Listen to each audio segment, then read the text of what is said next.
ইরফান ইসলাম ইরাম, লিখছি রংপুরের আইডিয়াল মোড় থেকে। এখন যে ঘটনাটি শেয়ার করব, এই ঘটনাটি আমাকে শেয়ার করেছেন ভূত.com-এর শ্রোতা মোহাম্মদ ইসমাইল হোসেন রামিম। তিনি একজন এইচএসসি পরীক্ষার্থী। লেখার মধ্যে ভুল হলে বা শব্দ চয়নে ভুল হলে ক্ষমা সুন্দর দৃষ্টিতে দেখবেন। আমি মোহাম্মদ ইসমাইল হোসেন রামিম। আমার বাসা মিরপুর, ঢাকা 1216। আমার বাবা পেশায় সাংবাদিক। বাবা সাংবাদিকতা পেশায় নিয়োজিত থাকার কারণে ঢাকার বাইরে বেশিরভাগ সময় থাকেন। 2014 সালের সেপ্টেম্বর মাসে ঘটনার সূত্রপাত আমার বোনের সাথে। আমার বোন স্বভাবতই একটু অলস প্রকৃতির। ইদানিং আমার বড় বোন অনেক বেশি ঘুমান। দীর্ঘ সময় ধরে ঘুমানোর কারণে মা আপুর কাছে জানতে চায় অসুস্থ বোধ করছে কিনা। আপু কোনো জবাবই দেয় না। মা মনে করলেন আপু খুব সম্ভবত অসুস্থ। আমার মা ভাবলেন যে বিশ্রামে থাকলে আপু সুস্থ হয়ে যাবেন। কিন্তু আপু দিনে দিনে শুকিয়ে যেতে শুরু করেছে। বিছানা থেকে উঠে যে দাঁড়াবে সেই শক্তিটুকুও তার শরীরে নেই। একদিন রাতের কথা, আপু রুমে ঘুমাচ্ছেন, তখন অনামিকা আপুর রুম থেকে গড় গড় শব্দ ভেসে আসছে। শব্দ পেয়ে আম্মু অনামিকা আপুর রুমে গেলেন। আপু বেডে শুয়ে আছেন আর ঘুমের মধ্যেই থরথর করে কাঁপছেন এবং কাঁপুনির সাথে সাথে একটা গড় গড় শব্দও করছেন। আম্মু আপুকে ঘুম থেকে ডাক দিলে আপু উঠে বলেন, একটা কালো বিকৃত চেহারার মহিলা তার অবয়ব আমার পেটের ওপর বসে গলা টিপে ধরেছে। আপুর পুরো শরীর ঘামে ভেজা। আপু মাকে উদ্দেশ্য করে বলেন, তুমি না আসলে বোধহয় আমি মরে যেতাম মা। পানি নিয়ে এসে আপুকে খেতে দিলাম। আপু পানি খেলেন এবং মধ্যরাতে ঘুমিয়ে পড়লেন। আপুর পাশে আম্মু শুয়েছেন। ফজরের ঠিক আগ মুহূর্তে আপুর রুমে ঢোকার মূল দরজায় খসখস শব্দ ও শিরিষ কাগজ দিয়ে ঘষা মাটার শব্দ হচ্ছে। অর্থাৎ কে যেন দরজার ওপর থেকে নিচে, আবার নিচ থেকে ওপরে শিরিষ কাগজ দিয়ে ঘষছে। মা শব্দ পেয়ে দেখতে গেলেন। দরজা খোলা মাত্রই মাকে শূন্যের ওপরে ভাসিয়ে নিয়ে যেতে লাগলো এই অপশক্তিটা। বাসার বারান্দায় ভেসে গিয়ে মাকে মেঝেতে ফেলে দেয়।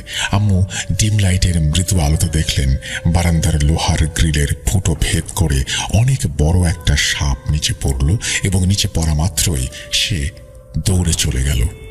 মা সেন্সলেস হয়ে যান। পরদিন সকালে মা জ্ঞান ফিরতেই বলেন যে আজরাইল এসেছে আমাকে নিতে, সে নিয়ে যাবে। মামা বললেন, আপা তুমি হয়তো স্বপ্ন দেখেছ, কেউ তোমাকে নিতে আসেনি। এসে দেখো আমরা সবাই আছি। আধ ঘন্টা পরে মা বলেন, আমি গত রাত্রে কি দেখলাম এটা বলে মা রাতের ঘটনাটি বলতে শুরু করলেন। রুম থেকে অনামিকা আপুর কাঁকুনির শব্দ পেয়ে আবার সবাই রুমে যায়। রুমে গিয়ে দেখে আপুর শরীরে অনেক জ্বর। আপুর মুখ, হাত পা নীল বর্ণ ধারণ করেছে। আপুকে সোহরাওয়ার্দী মেডিকেল কলেজ ও হাসপাতালে নিয়ে যাওয়া হয়। হাসপাতালের ইমার্জেন্সি বিভাগের ডাক্তার বলেন, রোগীর অবস্থা তো খুবই খারাপ, কেবিনে ভর্তি করাতে হবে। আপুর হাসপাতালে 2 দিন চিকিৎসা চললেও শরীরের কোনো উন্নতি হয় না। আপু অনেক অসুস্থ। টেস্টের রিপোর্টেও সব পজিটিভ। ডাক্তার রোগ নিয়ে দ্বিধায় পড়ে যান। প্রকৃতপক্ষে ডাক্তাররা অবলোকন ও রোগ শনাক্ত করতে পারছেন না। পরের দিন বাবা কর্মস্থান থেকে হাসপাতালে এলেন এবং হাসপাতালে এসে ডাক্তারদের সাথে কথা বললেন। যেহেতু আপুর শরীরের কোনো উন্নতি হলো না, তাই বাবা ডিসিশন নিলেন মিরপুরে বাসায় নিয়ে যাবেন। হাসপাতাল থেকে রিলিজ করিয়ে অনামিকা আপুকে বাসায় নিয়ে আসা হয়। 2 দিন বাসাতেই পুরোদমে বিশ্রামে থাকলেন আপু। ডাক্তারের দেওয়া ঔষধ নিয়মিত খেলেন। 3য় দিন রাতের ঘটনা। ঠিক মধ্যরাতে আপুর রুমে ধস্তাধস্তির শব্দ শুরু হয়। আমার রুম আর আপুর রুম পাশাপাশি হওয়াতে আমি বুঝতে পারি বিদ্ঘুটের শব্দ আসছে আপুর রুম থেকে। আপুর রুমে গিয়ে দরজা আস্তে করে খুলে দেখলাম যে আপুর বুকের ওপরে হুবহু আপুর মতোই দেখতে একটা অবয়ব বসে আছে আর 2 হাত দিয়ে আপুর গলা চেপে ধরেছে। আমি প্রথমে আচমকাই একটু চমকে উঠি। আমি বুঝতে পারছিলাম না আসলে কোনটা আপু।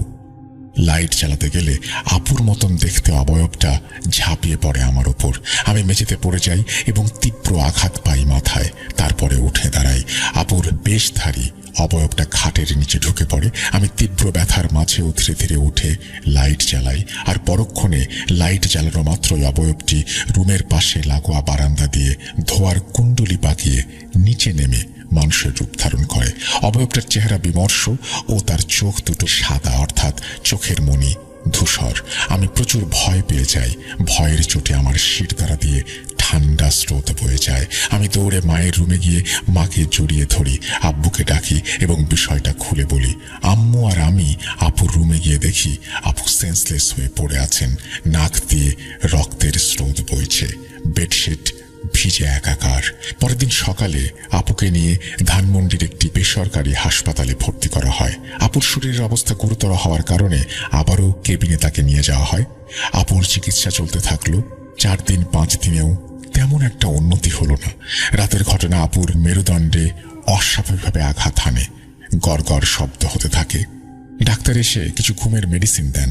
কিছুক্ষণ পরে আপু ঘুমিয়ে যান। হাসপাতালের এক পরিচ্ছন্নতা কর্মী সুইপার আসেন রুম পরিষ্কার করতে। তিনি বাবাকে উদ্দেশ্য করে বলেন, স্যার, আপনার রোগীর মনে হয় অন্য সমস্যা আছে। আমার বাবা একজন তান্ত্রিক। রোগীর পেছনে এভাবে খামোখা টাকা নষ্ট করে কোনো লাভ নেই। ভালো কোনো হুজুর বা তান্ত্রিক দেখান।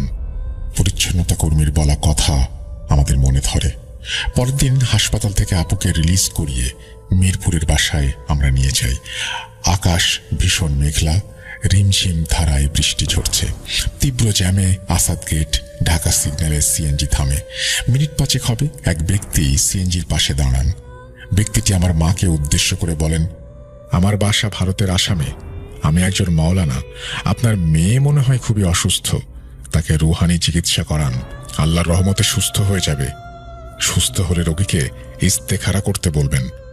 জীবনের গুরুত্বপূর্ণ কাজের আগে বিশেষ নামাজ ও দোয়া করা মানুষের কর্তব্য, ভালোর জন্যই।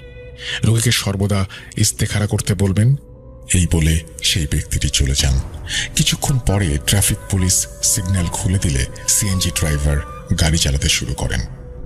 মিরপুর 1 নম্বরে আসার সময়ে সিএনজিতে আপুর কাঁপুনি ওঠে। মা আর আমি কালেমা পড়তে শুরু করি। আপু 7-8 মিনিট পরে কিছুটা স্বাভাবিক আচরণ করতে থাকেন। কাঁপুনি থেমে যায়। আপু ইশারায় পানি খেতে চান। পানির বোতল দেই, তাতে পানি খেতে পারছেন না আপু, কারণ আপুর শরীর নিস্তেজ। আপুকে বললাম, খুব খারাপ লাগছে কি?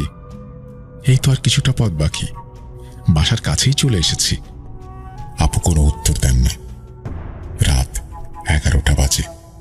মামার পরিচিত এক আগন্তুক ব্যক্তি মিরপুর বিহারি ক্যাম্প থেকে আসেন। তিনি আপুকে দেখে বলেন, রোগী তো অন্য সমস্যায় জর্জরিত।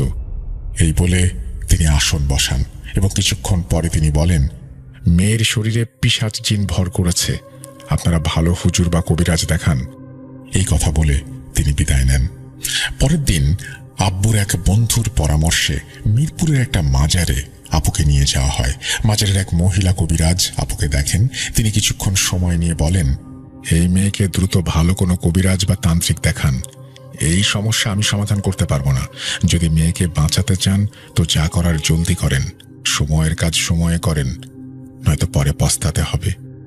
রাতের ঘটনা, আপু কাঁপা কাঁপা গলায় বলতে থাকেন, আমার শ্বাস প্রশ্বাস নিতে কষ্ট হচ্ছে, খুব কষ্ট হচ্ছে।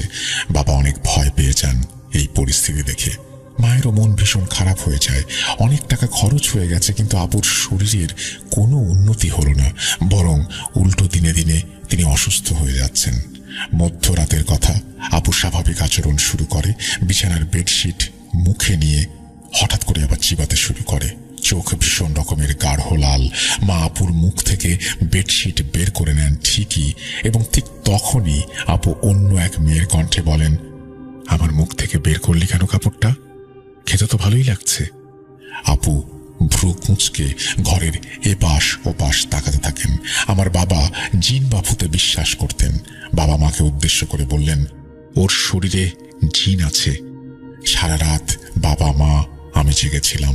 এই উদ্ভট পরিস্থিতিতে 2 চোখে ঘুম ছিল না। পরের দিনের কথা, দুপুরে স্বনামধন্য কারি আব্দুল কাইয়ুম সাহেব বাসায় আসেন। তিনি বলেন, আগামীকাল রোগীকে আমার বাসায় নিয়ে আসবেন, আমি বিস্তারিত খুলে বলবো। পানি পড়া দিলাম, এই পানি পড়া তাকে 2 বেলা খাওয়াবেন। পরের দিনের ঘটনা, কারি সাহেব কুরআন তেলাওয়াত করলেন। তারপর কিছু সময় পর বললেন, বেশ কিছুদিন আগে ঢাকার লালবাগ কামরাঙ্গীচর শ্মশান ঘাট থেকে একটা জিন তার শরীরে ভর করেছে। এই জিন যখন শরীর ছেড়ে বাইরে যেতে চায় তখন সে কিছুটা সুস্থ বোধ করে, আবার যখন শরীরে প্রবেশ করে তখন ভীষণ রকমের অসুস্থ হয়ে যায়। 2টা বোতলে প্রবাহমান স্রোতধারা নদীর পানি দেন আর কালোজিরা পড়া তেল দেন। পানি দিয়ে গোসল করিয়ে দেবেন, কালোজিরা তেল গায়ে মাখিয়ে দেবেন, আর জিনটা ছেড়ে চলে গেছে। কারি সাহেবের কথা মতো নিয়মগুলো মানার মাসখানেক পরে আপু একদম সুস্থ হয়ে যান। এই বলে ইসমাইল সাহেব তার ঘটনা শেষ করেছেন। আপনাকে অসংখ্য ধন্যবাদ ইসমাইল আমাদের এই ঘটনাটি পাঠানোর জন্য। আশা করছি ভবিষ্যতে আপনার কাছ থেকে ঘটনা পাবো। আর এতক্ষণ পর্যন্ত যারা আমাদেরকে শুনছেন তাদেরকে অসংখ্য ধন্যবাদ ধৈর্য ধরে আমাদের সাথে থাকার জন্য। আমরা চলে যাব আমাদের পরবর্তী ঘটনায়।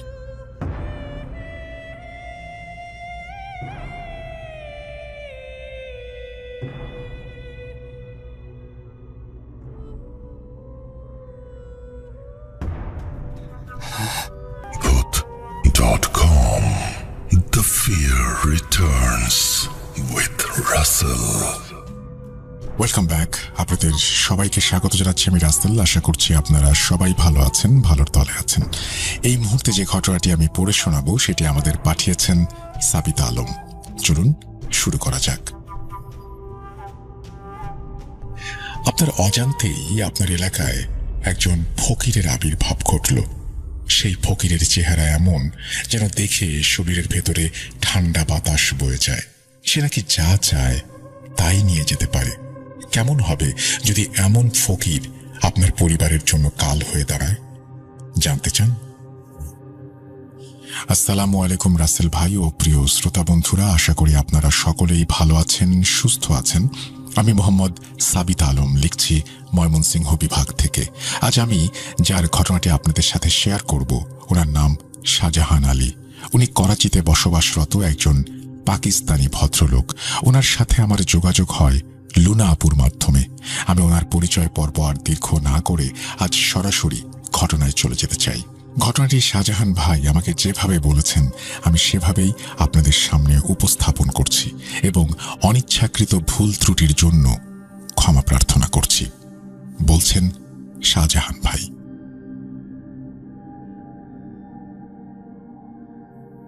আমরা তখন করাচির শাহ ফয়সাল কলোনিতে থাকতাম। বাড়ির ঠিক পাশ দিয়ে একটি রেল লাইন চলে গিয়েছিল। আমাদের বাসা থেকে সকাল ও বিকেলে ট্রেনের শব্দ স্পষ্ট শোনা যেত। আমাদের ছোট্ট একটি বাড়ি ছিল। আমি আমার মায়ের সঙ্গে সেই বাড়িতে 6ষ্ঠ শ্রেণী থেকেই থাকতাম। শুনতে খারাপ শোনা গেলেও আমার বাবা তখন অন্যত্র বিয়ে করে ওরা সেই স্ত্রীর কাছেই চলে গিয়েছিলেন। তখন থেকেই আমি আমার মাকে দেখেছি বাড়ির ছোট্ট একটি রুমে, যার জানালা বাইরে গলিতে খুলত। সেখানেই আমার মা একটি দোকান চালাতেন। দোকানের আয় থেকেই আমাদের পড়াশোনা এবং বাড়ির খরচ চলত। আমি ম্যাট্রিক পাশ করার পর সেই দোকানের বেশিরভাগ দায়িত্ব নিজের কাঁধে তুলে নিয়েছিলাম। এভাবে মা ও আমার পরিশ্রমে দোকানটি এলাকার মধ্যে বেশ পরিচিত হয়ে উঠেছিল। প্রায় সব দরকারি জিনিসই আমরা দোকানে রাখতাম। আমার মা সাধারণ কোনো মায়ের মতো ছিলেন না। আমাদের ব্যবসা হয়তো ছোট আকারেরই ছিল, কিন্তু সুবিধা ছিল যে মা নিজেই এই বিজনেসের প্রাণ ছিলেন। বাইরের সব কাজকর্ম ও মানুষজনের আচরণ তিনি খুব ভালো বুঝতেন এবং খুব ভালোভাবেই কাস্টমারদের সামাল দিতে পারতেন। আমি একটু বড় হতেই আমার মা আমার বিয়ের কথা ভাবতে শুরু করলেন। ঠিক তখনই আমাদের মহল্লায় এক ফকিরের আবির্ভাব ঘটল। সে রেল লাইনের পাশ থেকে বেরিয়ে এসে বাড়ি বাড়ি ঘুরে দরজায় কড়া নাড়ত। সে কালো লম্বা জামা পরত, মাথায় পাগড়ি বাঁধত, কাঁধে বড় একটি চাদর আর থলে ঝোলানো থাকত। হাতে থাকত বিন আর গলায় বড় বড় মালা। তার গায়ের রং বেশ গাঢ় ছিল, চোখে গভীরভাবে সুরমা লাগাত। বড় বড় গোঁফগুলো তার মুখকে যেন একেবারে ঢেকে দিয়ে রাখত। তার চেহারা এমন ছিল মনে হতো তাকে কিছু না দিলে সে হয়তো অভিশাপ দেবে। সে তার সেই কঠিন মুখ নিয়ে গলিতে ঢুকে পড়ত এবং সোজা সামনের দিকে হেঁটে চলে যেত। তার চোখগুলো আমার খুবই ভয়ঙ্কর লাগত। জানি না তার চোখের মাঝে কি রহস্য লুকানো ছিল। সে সবসময় ধীর পায়ে গলিতে প্রবেশ করত এবং গভীর দৃষ্টিতে সবাইকে দেখত। দরজা খোলার পর কেউ তাকে রুটি দিত, কেউ টাকা ধরিয়ে দিত। বিকেল 5টা ছিল তার নির্দিষ্ট সময়। প্রতিদিন বিকেল 5টা বাজলেই সে ধীরে সুস্থে গলিতে প্রবেশ করত। আমাদের দোকানের কাছে আসতেই সে সবসময় আমার মায়ের চোখের দিকে তাকিয়ে হাত বাড়িয়ে দিত। কখনো সে বলতো, বলো তো রানী, আজ সাপের খেলা দেখবে? মহল্লার প্রতিটি মহিলাকেই সে রানী বলে ডাকত। আমার মা তার কথা শুনে হাসতেন আর বলতেন, এত সময় নেই যে সাপের খেলা দেখব। তখন সে বলতো, আমার কাছে সব ধরনের বিষের ওষুধ আছে, মনও আছে। মা দোকানের জানলা থেকে সরাসরি তার দিকে তাকিয়ে বা না তাকিয়ে কিছু খাবার সামনে রাখতেন, আর সে হুঁ বলে জোরে একটা চিৎকার দিয়ে সামনে চলে যেত। আমি মায়ের পাশে বসে দেখতাম আর তাকে জিজ্ঞেস করতাম, এই হুঁ কি জিনিস যার জন্য সে এত জোরে চিৎকার করে? আমি তো সবসময় ফকিরদের আল্লাহ বলতে শুনেছি। মা বলতেন, এসব জেনে আমাদের কোনো কাজ নেই, সে যা চায় আমি দিয়ে দেই, এখানেই শেষ। আমারও কোনো আপত্তি হয়নি, আর শুধু হুঁ বলাটা আমি বুঝতে পারতাম না। এভাবেই আস্তে আস্তে অনেকগুলো দিন কাটতে লাগলো, আর সেই ফকিরের বিষয়টা স্বাভাবিক হয়ে গেল। তারপর একদিন আল্লাহর ইচ্ছায় আমার বাগদান হয়ে গেল। বিয়ের আগে আমি আমার স্ত্রীকে কখনো দেখিনি। বিয়ের পর তাকে মায়ের পাশে দেখে আমি অবাক হয়ে গেলাম। মাশাআল্লাহ, আমার স্ত্রী ছিলেন খুবই সুন্দরী। সে যাই হোক, বিয়ে হলো তখনই বুঝতে পারলাম সত্যিই আমার স্ত্রী সুহানা স্বপ্নের মতো আমার জীবনে এসেছে। আমি ওর প্রতি সম্পূর্ণভাবে মন দিলাম।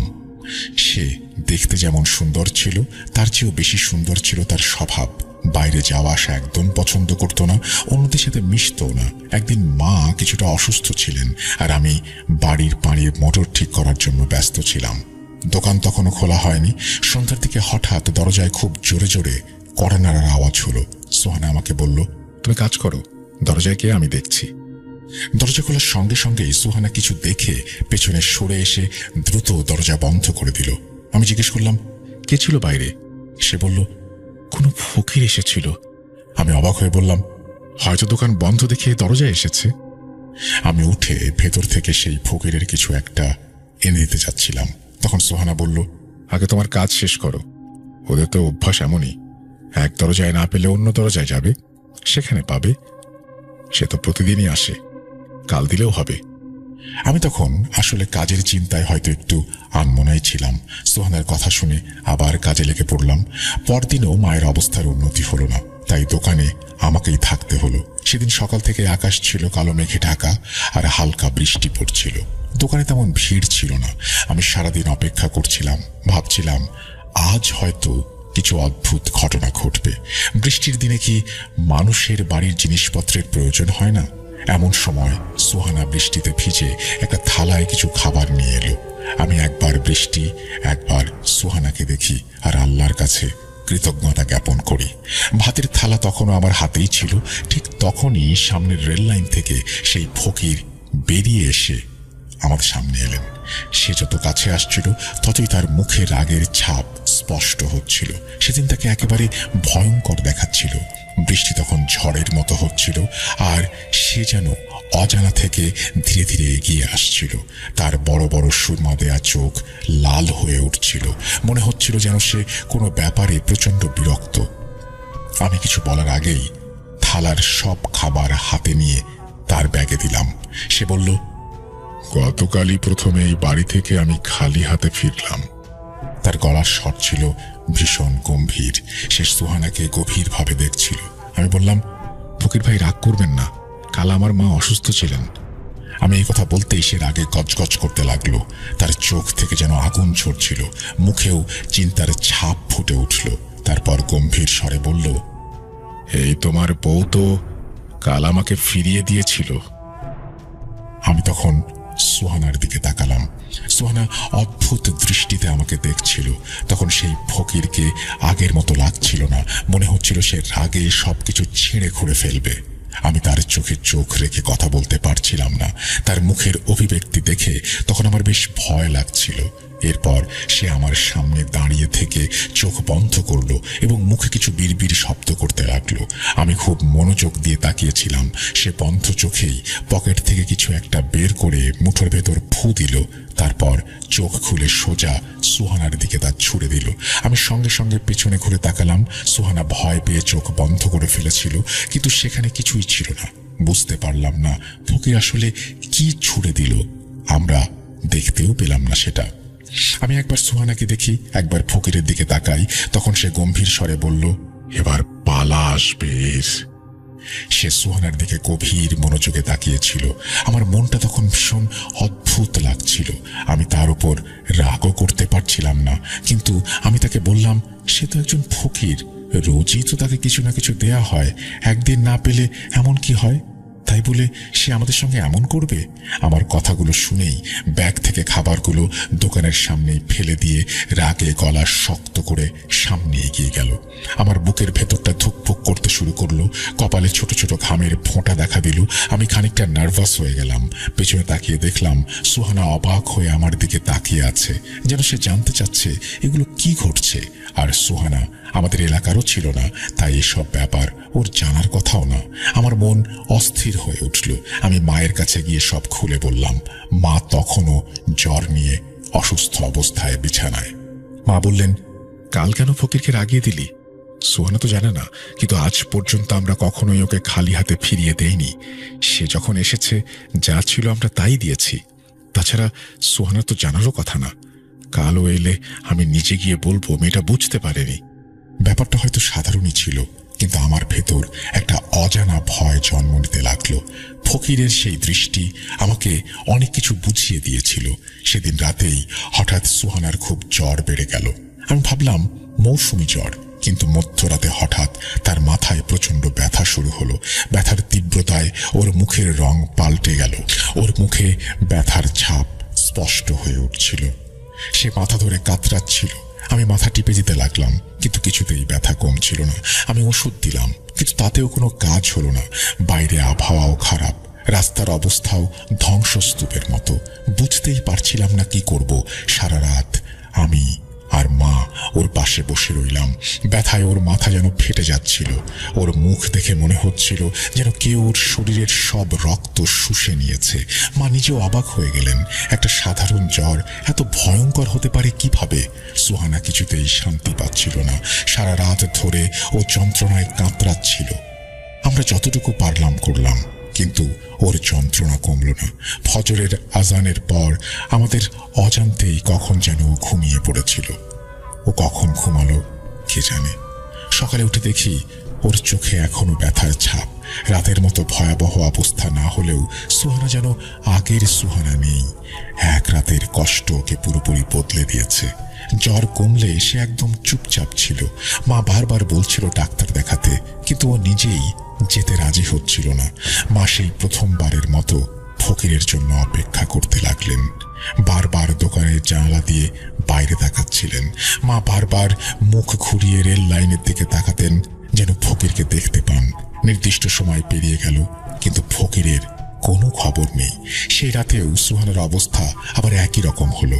মাথার ব্যথায় সে দেয়ালে মাথা ঠুকতে লাগলো। কখনো আমি ওকে সামলাই, কখনো মাকে ডাকি, আবার ছুটে যাই এলাকার ডাক্তারের কাছে। ডাক্তার এসে অবস্থা দেখে বললেন, এটা সাধারণ মাথা ব্যথা নয়, এক্ষুনি বড় হাসপাতাল নিতে হবে। এটা সাধারণ কিছু নয়। ডাক্তার ব্যথার ইঞ্জেকশন দিলেন। মা তখন বললেন, আমার মনে হয় দোকানে আসা ফকিরের জন্য এমনটা হচ্ছে, না হলে এর আগে তো কখনো এমন হয়নি। সুস্থ একটা মেয়ে মুহূর্তের মধ্যেই হাতের মুঠো থেকে ফসকে গেল। নিশ্চয় এটা ফকিরের অভিশাপ। আমার মনেও সন্দেহ হতে শুরু করলো। মনে হচ্ছিল কোথাও থেকে ফকির আসুক, আমি তাকে সব কিছু দিয়ে ওর রাগটা কমিয়ে দেই। কিন্তু সেই সন্ধ্যাতেও ফকির এলো না। আমি পাড়ার বাড়িতে বাড়িতে গিয়ে খোঁজ করলাম, কোথাও ফকিরের খবর নেই। দুদিন ধরে সে কারো বাড়িতে যায়নি। আমরা বাধ্য হয়ে সুহানাকে করাচির বড় হাসপাতালে নিয়ে গেলাম। সেখানেই তাকে ভর্তি করানো হলো। ডাক্তাররা চিকিৎসা করার সময় চোখের পলকে তার চোখ জোড়া ওপরের দিকে উঠে গেল, আর সে হঠাৎ ছটফট করতে শুরু করলো। ডাক্তাররা নিজেদের মতো সব চেষ্টা করছিলেন, কিন্তু যাই করা হোক সব নিয়ন্ত্রণের বাইরে চলে যাচ্ছিল। সন্ধ্যার সময় ঘনিয়ে আসছিল। মা সুহানার এই অবস্থা দেখে দ্রুত বাড়ির দিকে ছুটে গেলেন।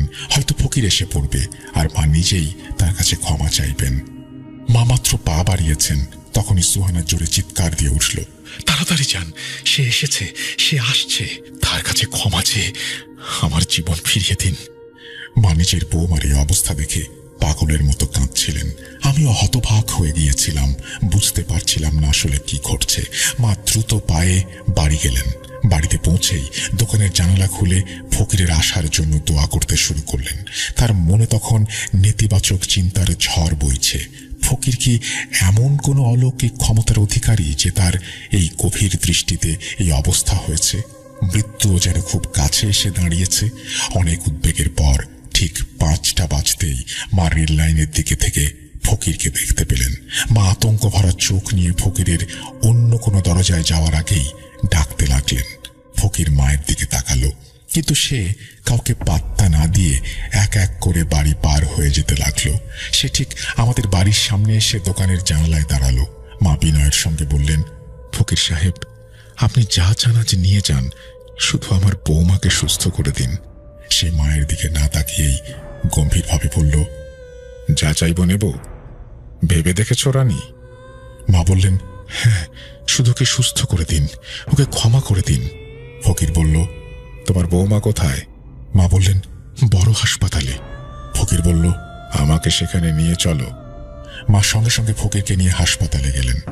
ফকির এক নজরে শুয়ে থাকা সোহানাকে দেখে তার চাদরের কোণা থেকে একটা কালো পাথর বের করে মায়ের হাতে দিলেন।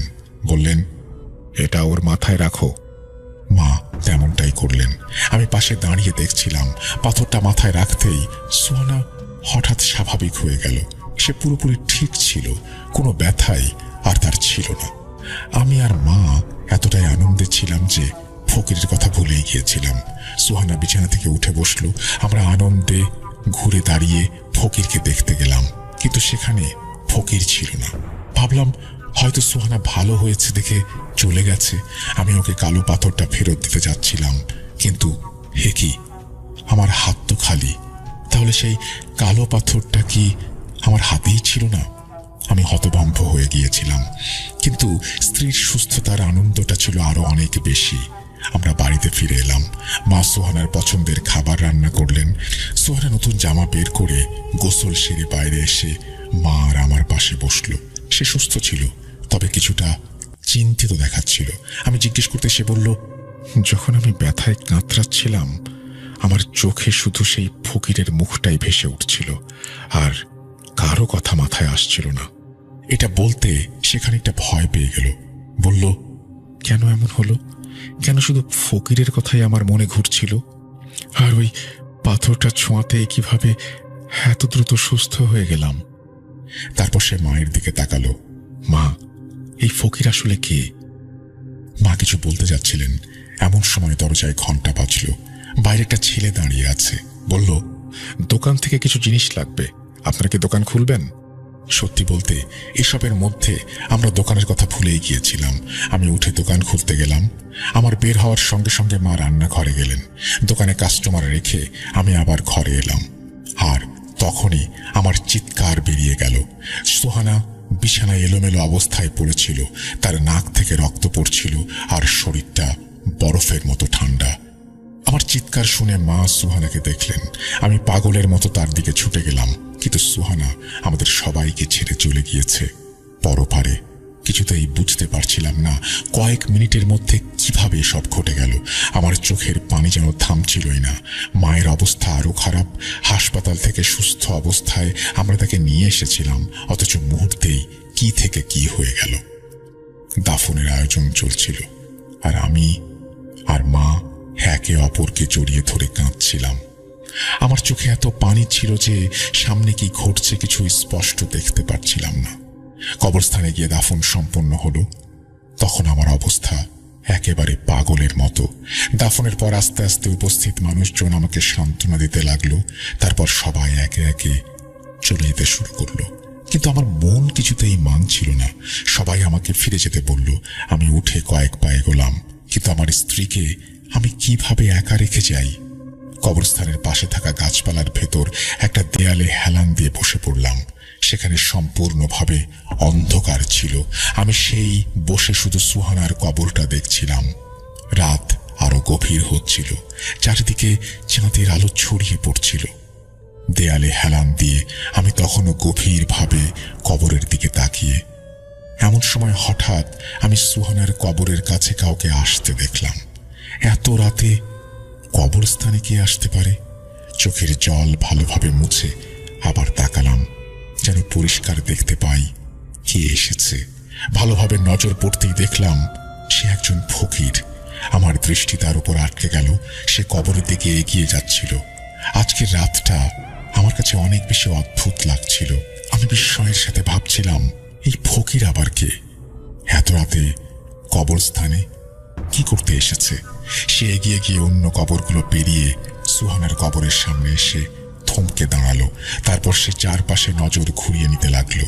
আমি নিজের শ্বাসও আটকে রেখেছিলাম। দেখতে চাচ্ছিলাম যে সে শেষ পর্যন্ত কি করে। সে যখন নিশ্চিত হলো আশেপাশে কেউ নেই, তখন সে দ্রুত কবরটা খোঁড়া শুরু করলো। আমার ইচ্ছে হচ্ছিল সামনে গিয়ে তাকে আটকাই, জানতে চাই সে কি করছে, কি চাইছে। কিন্তু ঠিক তখনই মনে হলো কেউ যেন আমার পা শক্ত করে ধরে রেখেছে। আমি সেখানেই নিঃশব্দে দাঁড়িয়ে রইলাম। এরপর দেখলাম খুব দ্রুত সে আমার সুহানার লাশটা ভেজা মাটি থেকে বের করে এনে মাটির উপরে রেখে দিল, আর সঙ্গে সঙ্গে কবরের মাটি আগের মতো ঢেকে দিল। এরপর সে সুহানার পাশে বসে কিছু একটা পড়তে লাগলো। সে তার পায়ের কাছে দাঁড়িয়ে ক্রমাগত কিছু উচ্চারণ করছিল। এরপর দেখলাম সুহানার শরীরটা একটু নড়ল। সে কাফন সহ সোজা হয়ে বসলো। আমি চিৎকার করতে যাচ্ছিলাম, কিন্তু নিজেকে কিভাবে সামলালাম আমি জানি না। সে আবার কিছু পড়ল এবং সুহানার মুখ থেকে কাফন সরিয়ে দিল। সুহানা উঠে দাঁড়ালো। ফকির তখন একটা কালো বড় চাদর তার শরীরে ঢেকে দিল আর তাকে পেছন পেছন আসতে ইশারা করলো। সুহানা চাদরে ঢাকা অবস্থায় ফকিরের পেছন পেছন হাঁটতে শুরু করলো। আমি নিঃশব্দে ঠাঁই দাঁড়িয়ে দেখছিলাম। আমার ভেতর ভয়ে আতঙ্কের ঢেউ খেলছিল। তখন শুধু একটা প্রশ্নই মাথায় ঘুরছিল, এই ফকিরটা আসলে কে? সে কি কোনো জাদুকর যে জাদুর শক্তিতে সব করছে? কিন্তু যদি সে জাদুকরই হয়, তাহলে তার সাথে সোহানার কি সম্পর্ক? আর সোহানা কি আসলেই মারা গেছে? তাহলে সব কি দেখছি আমি শুনেছিলাম মৃত মানুষের ওপর জাদু কাজ করে না। তাহলে চোখের সামনে যা ঘটছে সেটা কি? মুহূর্তেই সব ভয়কে পেছনে ফেলে আমি দ্রুত ফকিরের পেছনে হাঁটতে শুরু করলাম। সে তখনও এগিয়ে যাচ্ছিল আর এক আঙুল তুলে সুহানাকে পেছনে আসার ইঙ্গিত দিচ্ছিল। আর সুহানা যেন পোষা প্রাণীর মতো ওর পেছন পেছন হাঁটছিল। আমরা রাস্তা পেরিয়ে একটা মসজিদের কাছে এসে পৌঁছালাম। আর ঠিক তখনই এই মুহূর্তটার জন্য আমি অপেক্ষা করছিলাম। এতক্ষণ আমি চুপচাপ পা টেনে টেনে পেছন পেছন আসছিলাম, কিন্তু আমি একা আর কি করতে পারি? ফকিরের ক্ষমতা সম্পর্কে আমার তেমন কোনো ধারণাই ছিল না, কিন্তু হঠাৎ মসজিদটা চোখে পড়তেই যেন এক অজানা শক্তি আমার ভেতরে জেগে উঠল। মুহূর্তেই আমি সুহানাকে শক্ত করে ধরে ফেললাম। ফকির দ্রুত ঘুরে তাকালো। সে কিছু করার আগেই আমি মসজিদের দিকে ছুটে গিয়ে চিৎকার করলাম। ভেতরে নামাজরত কয়েকজন লোক শব্দ শুনে বাইরে বেরিয়ে এলো। তারা আমাদের দেখে প্রথমে ভয় পেয়ে একটু পিছিয়ে গেল। আমি নিজেই সুহানাকে নিয়ে মসজিদের ভেতরে ঢুকে গেলাম। সেখানে রাতের ইবাদতে ব্যস্ত কিছু মুসল্লি আমার এমন আচরণ দেখে অবাক হয়ে গেলেন। তারা কাফনে মোড়া সুহানাকে দেখে ভয়ে কেঁপে উঠলেন। কেউ কাছে আসার সাহস পাচ্ছিলেন না। আমি মুসল্লিদের সবকিছু খুলে বললাম। ঠিক তখনই মসজিদের ভেতর থেকে এক অদ্ভুত শব্দ হলো। আওয়াজ শুনে সুহানা আবারও অজ্ঞান হয়ে গেল। কেউ বললেন, ওকে হাসপাতালে নিয়ে যাও, হয়তো মেয়েটা মারা যায়নি, তোমরা ভুলে মৃত ভেবেছ। তখন আমি বললাম যে যদি সে জীবিত থাকে তাহলে ফকির কিভাবে জানলো? সেই কালো পাথরে এমন কি ছিল? পাথরটা তো আমার হাতেই ছিল, কিভাবে হারিয়ে গেল? আসলে কি ঘটছে? আমার পাশে একজন বয়স্ক লোক ছিলেন। তিনি পবিত্র কোরআন পড়ে পানিতে ফুঁ দিয়ে আমাকে দিলেন। বললেন, পানি ওর ওপরে ছিটিয়ে দাও, একটু খাইয়ে দাও। কিছুক্ষণের মধ্যেই সুহানা জেগে উঠল আর মসজিদে নিজেকে দেখে অবাক হলো। কাফনের দিকে তাকিয়ে সে ভয় পেল। জিজ্ঞেস করলো, এসব কি? পাশে দাঁড়ানো একজন তার বাড়ি থেকে মহিলাদের কাপড় এনে দিলেন। সুহানা কাপড় পরিবর্তন করলো। সে তখন পুরোপুরি সচেতন। আমি তাকে জিজ্ঞেস করলাম, কি হয়েছিল তোমার? ও কিছুই মনে করতে পারল না। ফকিরের পেছনে হাঁটার কথাও ওর স্মৃতিতে ছিল না। আমাদের এলাকায় দ্রুত ছড়িয়ে পড়ল যে মৃত একটা মেয়ে আবার জীবিত হয়েছে। এলাকার ডাক্তার নিজেও অবাক। যাকে কিছুক্ষণ আগে তিনি মৃত ঘোষণা করেছিলেন, সে কিভাবে আবার বেঁচে উঠল আমি জানি না। আমার কিছুই বলার ছিল না, কিন্তু বাস্তব হলো সে আমার সামনেই ছিল এবং জীবিতই ছিল। মা সবাইকে ফকিরের ব্যাপারে বিস্তারিত বলেছিলেন। সবাই কবরের কাছে গিয়ে দেখল সত্যিই কবরটা ভেতর থেকে খালি ছিল। সেই ফকিরটা কে ছিল? সে কি কোনো জাদুকর নাকি অন্য জগতের কেউ? আমার মনে পড়ল ফকিরের বলা সেই কথাগুলো, সে যা চায় তাই নিতে পারে। আমরা কি জানতাম সে আসলে কি চেয়েছিল? সে কি সুহানাকে কোনো উদ্দেশ্যে ব্যবহার করতে চেয়েছিল, নাকি আমরা সবাই কোনো জাদুকরের কবলে পড়েছিলাম? সুহানার পরিবার এসব ঘটনার পর খুব ভয় পেয়ে গিয়েছিল। আমরাও কম আতঙ্কিত হইনি। তবে বয়স্কদের দোয়া আর সাহসেই সুহানা এখন সম্পূর্ণ স্বাভাবিক। ফকিরের কথা তার মনে আর আসেই না, কিন্তু আমি কিভাবে সব ভুলতে পারি? কেউ জানতো না সে কোথা থেকে আসতো, কোথায় যেত, তার উদ্দেশ্য কি ছিল, আর আসলে সে কে? আমাদের গলির বাইরের কেউ তাকে চিনত না। আমাদের গলির মানুষ ছাড়া অন্য কেউ তাকে দেখেনি। এরপর থেকে আর কোনো ফকিরকে আমার বউয়ের দিকে তাকানোর সুযোগ দেইনি। ওই এলাকা ছেড়ে আমরা অন্য জায়গায় চলে এসেছি। ভাগ্যিস এরপর আর কোনো ফকিরের মুখোমুখি হয়নি। তবে আজও আমার মনে প্রশ্ন জাগে, সে আসলে কে ছিল আর কি চেয়েছিল? এই ছিল আমার ঘটনা। ধন্যবাদ সবাইকে। আল্লাহ হাফিজ। প্রিয় লিসেনার্স, আপনাদের জন্য কালেক্ট করা আমার ঘটনা আজকের মতো এখানেই শেষ। মনোযোগ দিয়ে ঘটনাটি শোনার জন্য ধন্যবাদ। ভালো লেগে থাকলে অবশ্যই জানাবেন। এই বলে সাবিত আলম তার ঘটনা শেষ করেছেন। খুবই অন্যরকম একটি ঘটনা। একটি মেয়ে মারা যায়নি, কিন্তু তাকে মৃত বানিয়ে ফেলা হয়েছিল, বা একটা মৃত মানুষের মধ্যে যে বৈশিষ্ট্য থাকে সেই বৈশিষ্ট্যগুলো তার মধ্যেও ছিল বলেই ডাক্তারও বিভ্রান্ত হয়েছিলেন এবং তাকে কবরস্থ করা হয়েছিল। এটা আমি আসলে এভাবে কখনো ভাবিনি বা এরকম হতে পারে, এটা আমার কল্পনাতেও আসেনি। যাই হোক, আপনারা যদি কেউ এরকম কোনো ঘটনা শুনে থাকেন এর আগে বা জেনে থাকেন, অবশ্যই আমাদের জানাবেন। আমরা চলে যাব আমাদের পরবর্তী ঘটনায়।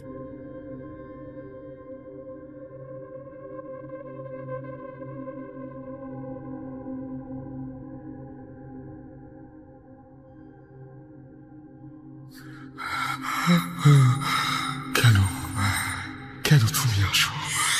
আমি শুধু তোমার সাথেই থাকতে চাই। কিভাবে সম্ভব? মৃতদের এই পৃথিবীতে থাকতে নেই। তুমি তুমি চলে যাও, চলে যাও, প্লিজ চলে যাও। সবটাই কি ইলুশন, নাকি অন্য জগতের কেউ কখনো হাজির হয়ে যায় চোখের পলকে? ভূত.com with Russell।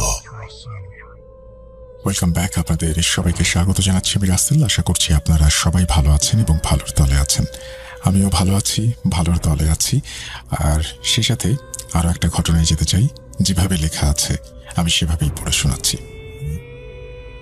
আসসালামু আলাইকুম রাসেল ভাই, কেমন আছেন জিজ্ঞেস করলাম না, কারণ আপনি সব সময় ভালোর দলে। আমি হিমেল। কিছু ব্যক্তিগত সমস্যার কারণে এই ঘটনাটি স্টুডিওতে এসে শেয়ার করা সম্ভব নয়, তাই আপনি ঘটনাটি পড়ে শোনালে আমরা অনেক কৃতজ্ঞ থাকব। বেশি কথা না বাড়িয়ে মূল ঘটনায় যাই। আমার নাম হিমেল। আমার মূল বাড়ি বরিশালে। আমিও আমার ভাই ঢাকায় একটি বেসরকারি বিশ্ববিদ্যালয়ে অধ্যয়ন করছি। ঢাকায় পড়ালেখা করার সুবাদে আমরা বিশ্ববিদ্যালয়ের কাছাকাছি একটি বাসায় 2টি রুম ভাড়া নেই। এই বাসায় আগেই 2টি রুমে 2জন বড় ভাই থাকতেন। আমরা আসায় বাসায় 4 রুমে 4 জন থাকতে শুরু করি। প্রথমে বাসাটির একটু বর্ণনা দেই। বাসাটি দক্ষিণ দিকে মুখ করা। বাসায় 2টি বেডরুম আছে। 2টি বেডরুমের সাথেই অ্যাটাচ বাথরুম, বারান্দা আছে, আর একটি সিঙ্গেল রুম, আর অপর পাশে রয়েছে একটি পার্টিশন রুম। আমি সিঙ্গেল রুমে একা থাকি। মূল সমস্যাটি শুরু হয় আমাদের বাসায় আসার আরও সপ্তাহ 2 পরে। আমার সাথে প্রথম ঘটনাটি যেদিন ঘটে সেইখান থেকে শুরু করছি। আমরা 4 জন রাত 11টার সময় রাতের খাবার খেয়ে যে যার রুমে ঘুমানোর জন্য চলে যাই। আমার রুমটি হলো বাসার মাঝ বরাবর। আমি আমার রুমে এসে দরজা লাগিয়ে শুয়ে পড়ি। কিছুক্ষণ মোবাইল চালানোর পরে আমি ঘুমিয়ে পড়ি। আনুমানিক তখন সময় ছিল রাত 2:30। আমি ঘুমানোর কিছুক্ষণ পরেই আমার মনে হলো কেউ আমার দরজায় টোকা দিল। আমি বলে উঠি, কে ওখানে? কে কে ওখানে? কিন্তু কেউ কোনো সাড়া দেয় না। অতঃপর আমি যেই আবার নিদ্রায় আচ্ছন্ন হলাম, তখন আমি বুঝতে পারলাম আমার দরজার সামনে কেউ হাঁটা চলা করছে। আমি যেই ঘুমিয়ে পড়লাম আবার দরজায় টোকা দিল।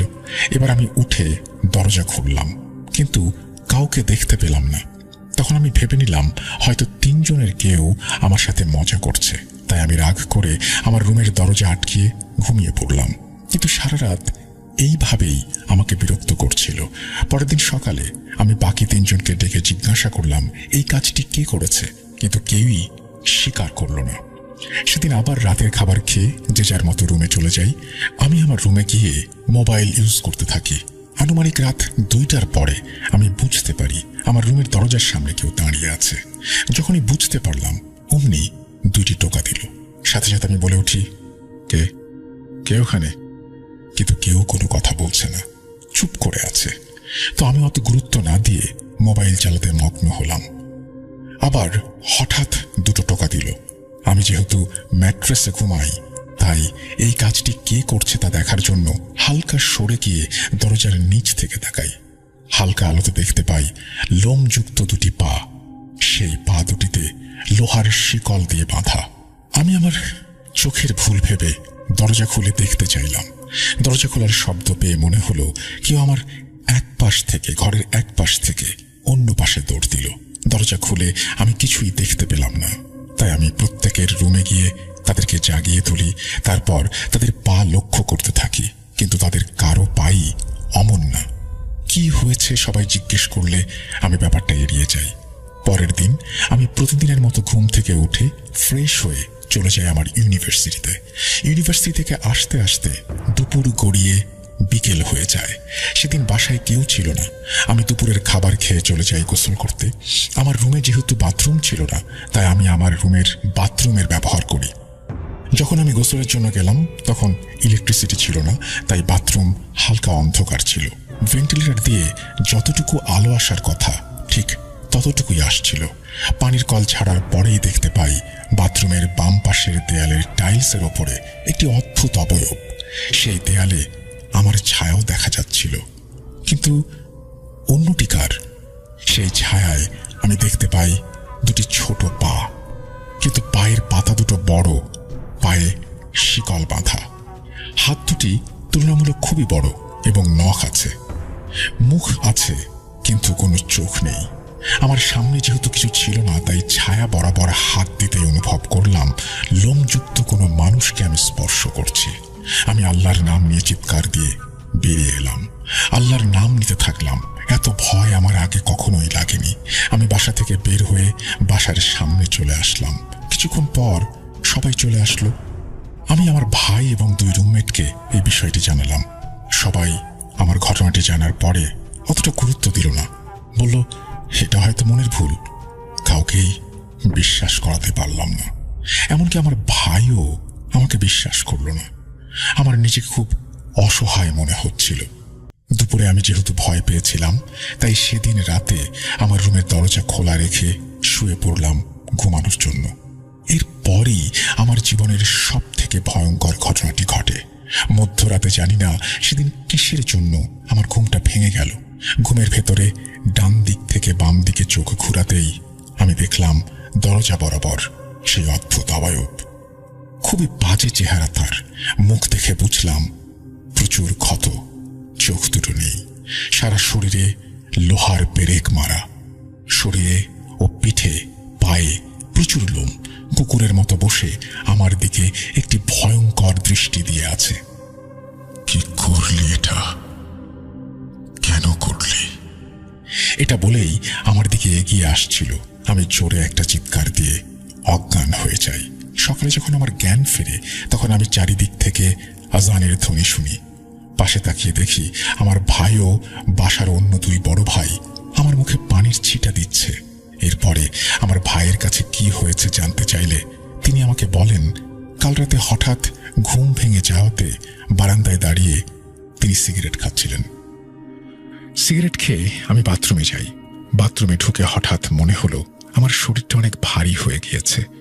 চোখে ঘুম থাকায় আমি ব্যাপারটাকে সাধারণভাবেই নিলাম। একটা কথা, তোর মনে আছে কিছুদিন আগে আমার বাথরুমের আয়নাটি একটি জায়গা দিয়ে ফেটে যায়? সেই ফাটলে আমার হাত লেগে আঙুল কেটে রক্ত বের হয়েছিল। যেহেতু ফজরের আজান আর কিছুক্ষণের মধ্যেই দিয়ে দেবে, আমার চোখে অনেক ঘুম থাকায় আমি মুখে একটু পানি দেওয়ার জন্য বেসিনের সামনে যাই। মুখে পানি দিয়ে আয়নার দিকে তাকাতেই দেখি আমার ঠিক পেছনে আমার মতো হুবহু একজন দাঁড়িয়ে আছে। আমি আয়নার মধ্যে দেখতে পেলাম আমার পেছনে যে দাঁড়িয়ে আছে তার চোখে মুখে ভয়ঙ্কর হিংস্রতার ছাপ। তার মুখ থেকে অনবরত লালা ঝরছে এবং নাক দিয়ে রক্ত গড়িয়ে পড়ছে।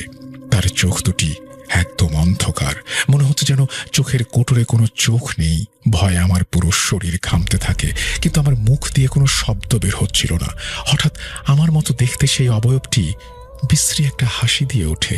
আমি সহ্য করতে না পেরে ভয়ে চোখ বন্ধ করে ফেলি আর মনে মনে আয়াতুল কুরসি পড়ার চেষ্টা করি, কিন্তু প্রচণ্ড ভয়ে আমি সবকিছু গুলিয়ে ফেলছিলাম। বারবার চেষ্টা করেও একটুও নড়তে পারছিলাম না। আমার কাঁধের ওপরে একটা গরম নিঃশ্বাস পড়তে থাকে। এইবার আর কোনো সন্দেহ থাকলো না যে আমি যেইটি আয়নায় দেখেছি সেই অবয়বটি একদম আমার পেছনেই দাঁড়িয়ে আছে। আমি শুধু ভয়ে চোখ বন্ধ করে আল্লাহ আল্লাহ করছিলাম। ঠিক সেই মুহূর্তে আজানের ধ্বনি ভেসে আসলো এবং কোণের কাছে পেছন থেকে সেই অবয়বটি ফিস ফিস করে কিছু একটা বলে চলে গেল। ঠিক তখনই তোর চিৎকার শুনে আমি স্বাভাবিক হই আর বাথরুম থেকে বেরিয়ে সবাইকে ডেকে এনে তোর রুমে নিয়ে যাই। তুই তখন অজ্ঞান হয়ে আছিস। এরপরে আমরা আমাদের বাসায় এই ঘটনা জানালে আমাদের অতি দ্রুত বাড়িতে চলে যাওয়ার জন্য বলা হয়। আমরা ওই দিন সকালেই সবকিছু গুছিয়ে বাড়ির উদ্দেশ্যে রওনা হই। বাড়িতে যাওয়ার সময় আমাদের দুজনেরই জ্বর ছিল। পরে আমাদের এলাকার মসজিদের ইমামকে আমাদের দেখানো হয় এবং তিনি পানি পড়া দেন এবং দুজনকে তাবিজ দেন। কিছুক্ষণের মধ্যেই আমরা আল্লাহর ইচ্ছায় সম্পূর্ণ সুস্থ হয়ে যাই এবং বর্তমানে আমরা ভালো আছি। এই ঘটনা কেন আমাদের সাথে ঘটল সেই উত্তর এখনো জানতে পারিনি। কেউ এ ব্যাপারে কিছু জানলে অবশ্যই আমাদের জানাবেন। ওই বাসা ছেড়ে দিয়ে এখন আমরা নতুন বাসায় উঠেছি। এখন আর কোনো সমস্যা হচ্ছে না। ধন্যবাদ রাসেল ভাই। এই তথ্যগুলো দয়া করে শেয়ার করবেন না, এই বলে তিনি তার ঠিকানা এখানে প্রকাশ করেছেন। আমি সেটি বলছি না। আপনাকে অসংখ্য ধন্যবাদ আমাদের সাথে আপনার এই ঘটনাটি শেয়ার করার জন্য। আমরা চলে যাব আমাদের পরবর্তী ঘটনায়।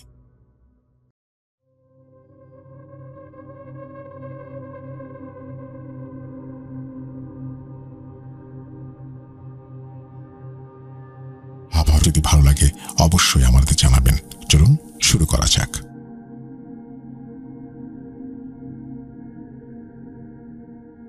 আসসালামু আলাইকুম রাসেল ভাই, আশা করি আপনারা সবাই ভালো আছেন। আমি ভূত.com এর একজন ছোটখাটো ফ্যান বলতে পারেন। আমি আপনার বুথ এফএম শুনি সেই 2012 সাল থেকে। তো মাঝখান দিয়ে কিছুদিন শোনা হয় না, তারপর আবার যখন আপনি ভূত.com শুরু করেন তখন থেকে আবার নিয়মিত শোনা হয়। তো অনেকদিন যাবৎ ভাবতেছে একটা ঘটনা পাঠাবো কিন্তু কোনোভাবে পাঠানো হচ্ছিল না। তো ফাইনালি আজকে ঘটনাটা রেকর্ডিং করে আপনাকে পাঠাবো।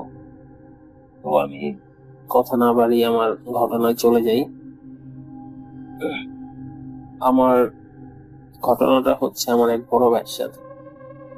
তো আমার বড় ভাই আমার ভাইয়ের সাথে যেভাবে বলছে আমি ঠিক সেভাবেই তার ভাষায় বলি। 2014 সাল আমরা 10-15 জন মানুষ মিলে একটা কাজের উদ্দেশ্যে কুমিল্লা যাই। তো কুমিল্লা বিশ্ব রোড থেকে আমরা যে গ্রামের উদ্দেশ্যে যাই সেই গ্রামটার নাম বলি, যদিও ওইখানে আমার পরিচিত কেউ নেই, তো বললেও হয়তো আমাদের কেউ চিনবে না তেমন একটা। ওই গ্রামটার নাম হচ্ছে কিংবামিশা। ওই গ্রামটা খুবই ফেমাস কুমিল্লার মধ্যে। কিংবামিশা গ্রামে আমরা যাই যে কোনো একটা কাজের উদ্দেশ্যে। তো এখানে যাওয়ার পরে আমরা একটা বাসায় উঠি। তো যার কাজে যাই সে আমাদের একটা বাসা ঠিক করে দেয়, সেই বাসাতে আমরা উঠি। তো গ্রামটার কিছুটা বিবরণ দেই, তাহলে হয়তো আমাকে চিনবে যারা। ওই গ্রামটায় দুইটা মসজিদ আছে, যেটা আমার কাছে খুবই আশ্চর্যজনক লাগছে। একটা হচ্ছে কুমিল্লার মসজিদ, আর সরি, একটা হচ্ছে আওয়ামী লীগের মসজিদ, আর একটা হচ্ছে বিএনপির মসজিদ। তো আমরা যে বাসাতে ছিলাম সেটা ছিল বিএনপির মসজিদের আশেপাশে। তো আমরা সেখানে কাজ করতেছি। তো হঠাৎ নারায়ণগঞ্জ থেকে আমাদের একটা বড় ভাই আমাদের উদ্দেশ্যে কুমিল্লা আসবে। তো উনি আমাদের ফোন করে জানায় যে উনি 7টা-8টার দিকে রওনা দিছে, তো আস্তে আস্তে হয়তো 12টা কি একটা বাজতে পারে। তো আমরা তারে যেখানে উনি আসবে সেই লোকেশনটা পাঠায় দিই। তো মাঝে সাঝে ফোনেও কথা হয় ওনার চিনার সুবিধা। পরে উনি আমাদের পাঠানো যে লোকেশন সেখানে আসার পরে যে বিএনপির মসজিদ, এই মসজিদটার এখানে উনি এসে দাঁড়ানোর পরে আমাদের বলে যে ভাই আমি তো এসে পড়ছি, তো তোমরা এসে আমাকে নিয়ে যাও। তারপরে আমরা ফোনে বলি যে ভাই আপনি এখানে ওয়েট করেন, আমরা আসতেছি এখন। তো আমাদের আস্তে আস্তে হয়তো কিছুটা লেট হয়, কারণ আমরা সবাই তখন রাতের খাওয়া দাওয়া করতেছিলাম। তারপর খাওয়া দাওয়া শেষ করে যখন আমরা ওইখানে আসি, এসে দেখি আমাদের বড় ভাই সেখানে নাই। তারপরে যখন ওনারে ফোন দেওয়ার পরে উনি আমাদের কাছে আসার পরে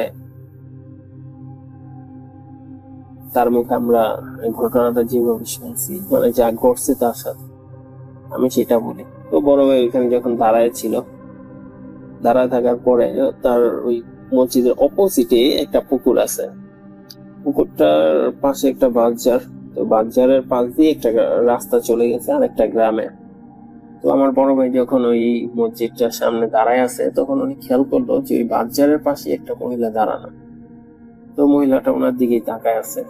তো উনি তো কুমিল্লাতে কাউরে তেমন চিনে না, তো ওই গ্রামে তো এর আগে কখনো আসেও নাই।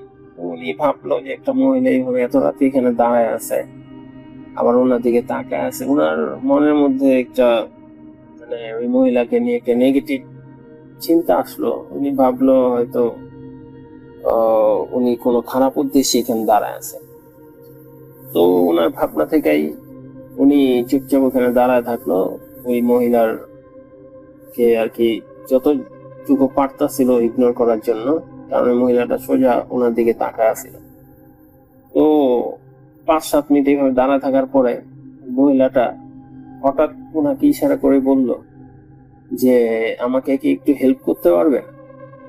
আমার ওই বড় ভাইটা তখন তার এই কথা শুনে তখন ওই মহিলার প্রতি তার যে সন্দেহটা সেটা আরো একটু বাড়লো। তো উনি তো চিনে না, অজানা একটা জায়গা, তো ভাবতেছিল যে মহিলা মানুষ এত রাত্রি যদি তার সাথে যা কথা বলে বা কিছু বলে, যদি এলাকার মানুষ কিছু মনে করে বা একটা যে কোনো প্রবলেম হলেও হতে পারে।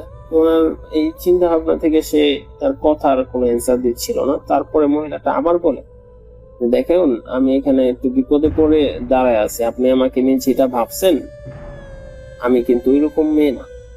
যখন এই কথাটা ওই মহিলা বলে, আমার বড় ভাই ভাবে যে আমার মনের কথাটা উনি জানলো কিভাবে, যে উনার আমি কি ভাবতেছিলাম। তারপরে উনি মানবতার খাতিরে ভাবলো যে একটা মহিলা মানুষ নিজ থেকে যখন কথা বলতে চাচ্ছে, তো আমি যাই দেখি কি সমস্যা। পরে যাওয়ার পরে জিজ্ঞাসা করে যে বলেন আপনার কি প্রবলেম, কি হেল্প করতে পারি আমি। মহিলা ওনারে বললো যে দেখেন সামনে তো আমার বাড়ি, কিন্তু আমি তো এখান থেকে একা যেতে পারছি না, আমার খুবই ভয় লাগতেছে, আমাকে একজন এসে নিয়ে যাওয়ার কথা, তো উনিও আসতেছেন, আমার ফোনে ব্যালেন্স নেই, আর নাম্বারটাও সুইচ অফ। তো আপনি যদি একটু আমাকে হেল্প করতেন, আমাকে যদি একটু আগায় দিয়ে আসতেন। তো আমার ওই বড় ভাই ভাবলো যে আমি তো এখানে কোনো কিছু চিনি না। তারপর ওই মহিলা এত রাত্রে বিপদে পড়ছে, উনি আর না করতে পারেন। উনি বললো যে কতটুকু দূরে যেতে হবে। মহিলাটা বললো এই তো 5-10 মিনিটের রাস্তা। তো আমার বড় ভাই ভাবলো যেহেতু 5-10 মিনিটের রাস্তা, তাহলে উনি আমার চিনে পিছনে বেগ করে আসতে পারবে। তো যে ভাবার সেই কাজ। তো উনি মহিলাকে বলে আচ্ছা ঠিক আছে আপনি আগে আগে জানান, আপনার পিছনে আসেন। তো রাস্তা দিয়ে যাচ্ছে যাচ্ছে, রাস্তার আশেপাশে তেমন একটা লাইট লাইট নাই, গ্রাম অঞ্চলের রাস্তা। দিনের বেলা ওই রাস্তার যে পরিবেশটা সেটা একটু বলি, যে আমরা দিনের বেলা ওই দিকটায় হাঁটতে বের হইতাম। তো এই জায়গাটা খুবই সুন্দর, কারণ দোনো পাশে হচ্ছে বিল, ক্ষেত। তো রাস্তার দুপাশে আপনার সারি সারি গাছ, এখানে তাল গাছ, খেজুর গাছ, আম গাছ, কাঁঠাল গাছ, বিভিন্ন ফলের গাছ লাগানো। তো দিনের বেলা যতটা সুন্দর এই জিনিসটা রাতের বেলা ঠিক ততটাই ভয়ানক লাগে। তারপরে বড় ভাই হাঁটতেছে হাঁটতেছে, এই মহিলাটা ওনার সামনে। তো হাঁটতে হাঁটতে হাঁটতে হাঁটতে 10 বা 15 মিনিটের মতো একটা রাস্তা ওনারা অতিক্রম করলো। করার পরে মহিলা বাম পাশে হঠাৎ একটা বাসার মধ্যে গেট দিয়ে ঢুকলো। ঢুকার আগে আমার বড় ভাইয়ের যে পিছনে তার দিকে একবার ঘাড় ঘুরে তাকাইছে, সেই পর্যন্ত সবই স্বাভাবিক ছিল। তো তাকানোর পরে উনি বাসার মধ্যে ঢুকে যায়। তো গ্রাম অঞ্চলের বাসা গুলা বেশিরভাগ ক্ষেত্রে যেরকম হয় যে অনেক বড় বড় উঠান থাকে, আর একটা পাশে হয়তো বাসা থাকে, রুম থাকে, আরেক পাশটা টোটালি খালি থাকে, উঠান, বড় বড় উঠান। তো ওই বাসাটাও সেম এরকমই ছিল। তো আমার বড় ভাই ভাবলো যে এত রাত পর্যন্ত যেহেতু ওনাকে এতটুকু আগায় দিতে পারছি, তো আমি আরেকটু ভালোভাবে খেয়াল করে দেখি যে উনি অ্যাকচুয়ালি রুমে ঢুকছে কিনা। তো যেই কথা সেই কাজ, আমার বড় ভাই আস্তে আস্তে ওই বাসার মধ্যে এখানে আসে, গেট দিয়ে যখন মাথা ঢুকায় দেখার চেষ্টা করে, তো দেখার পরে উনি দেখতে পায় যে সামনে 3টা রুম স্পষ্ট দেখা যাচ্ছে। হ্যাঁ, আবার ওইখানে একটা লাইট ছিল বাসার মধ্যে, মাঝখানে একটা ছোট বালক ধরানো ছিল। তো এই জন্য স্পষ্ট বোঝা যাচ্ছে যে এই রুম গুলো তালা মারা। আমার বড় ভাই ভাবলো যে যদি তালা মারা থাকে তাহলে উনি মাত্রই তো আসলো, আসার পরে তালা খুলবে, রুমে যাবে, তারপর হয়তো রুমে লাইট অফ অন করবে, ওই আলো তো বাহিরে আসার কথা, যেটা স্বাভাবিক হয় আর কি। মানুষ তো সাথে সাথে রুমে ঢুকার পরেই এই রুম দরজা লাগিয়ে দেয় না বা লাইট অফ করে দেয় না।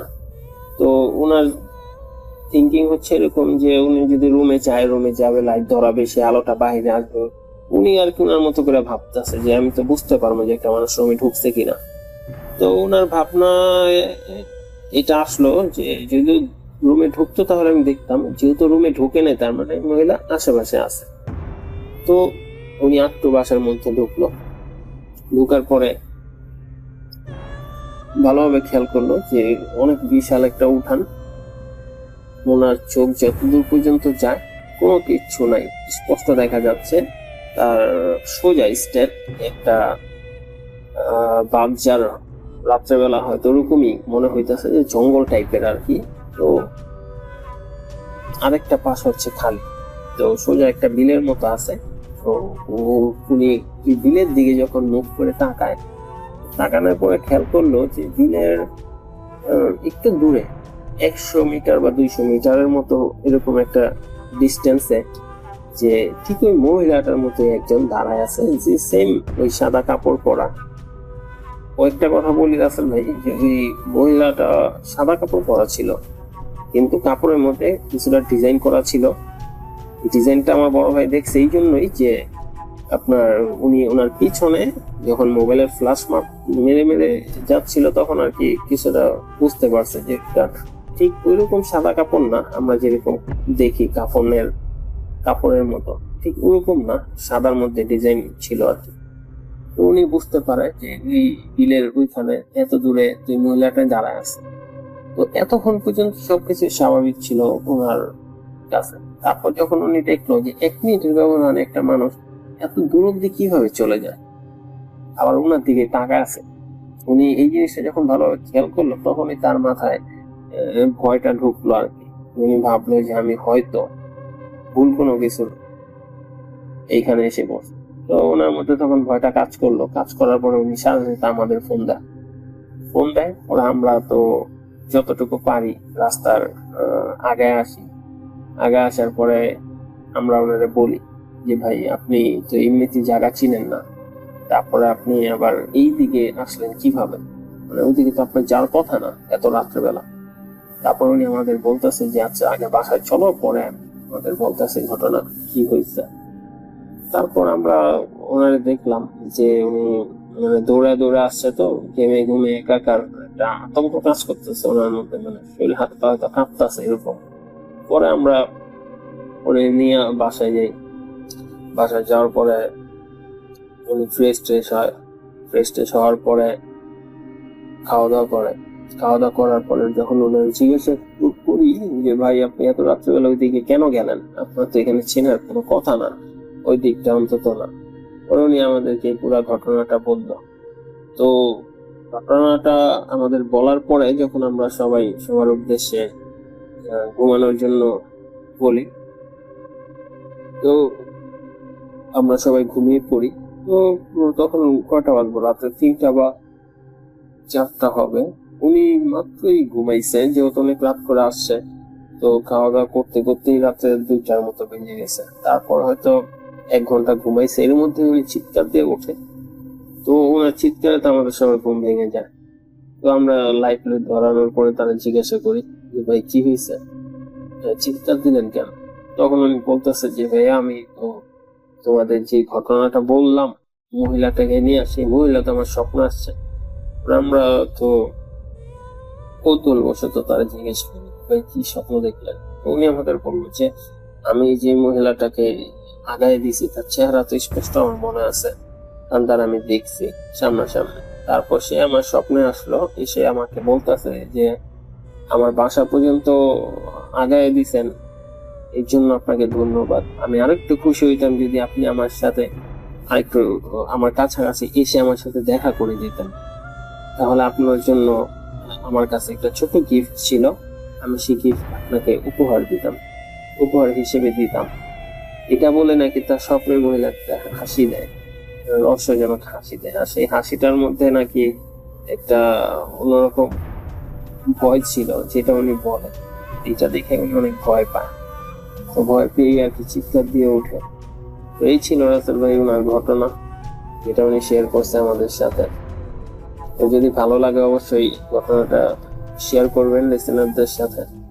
আর যদি এই ঘটনাটা সিলেক্টেড হয়, তো আমার কাছে আরো অনেকগুলা ঘটনা আছে, ওই ঘটনাগুলোও আমি নেক্সট টাইম পাঠানোর চেষ্টা করব। তো সবাই ভালো থাকবেন। আসসালামু আলাইকুম।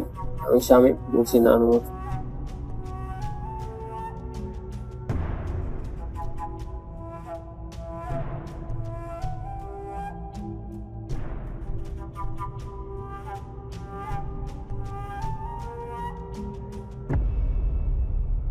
আমিও ভালো আছি এবং ভালোর দলে আছি।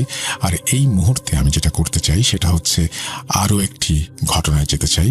অবশ্যই সেই ঘটনাটি অডিও ক্লিপ হিসেবেই কেউ পাঠিয়েছেন। চলুন কথা না বাড়িয়ে আমরা শুরু করি। আসসালামু আলাইকুম। প্রথমেই আমি ধন্যবাদ জানাচ্ছি ভূত.com এর টিমকে এবং সেই সাথে সকল লিসেনার্সকে, কারণ আমি আমার জীবনে ঘটে যাওয়া প্রথম ঘটনা অডিও ক্লিপের মাধ্যমে কিছুদিন আগে ভূত.com এ শেয়ার করি। সেটি হচ্ছে ভূত.com এ সিলেক্টেড হয় এবং শেয়ার করা হয়। আজকেও আমি কিছু গল্প শেয়ার করতে চাই। সেটা হচ্ছে আমার পরিবারের সাথে ঘটে যাওয়া এবং আমার সাথে ঘটে যাওয়া কিছু ঘটনা। তো আর কথা বাড়াবো না, চলেন ঘটনায় চলে যাই।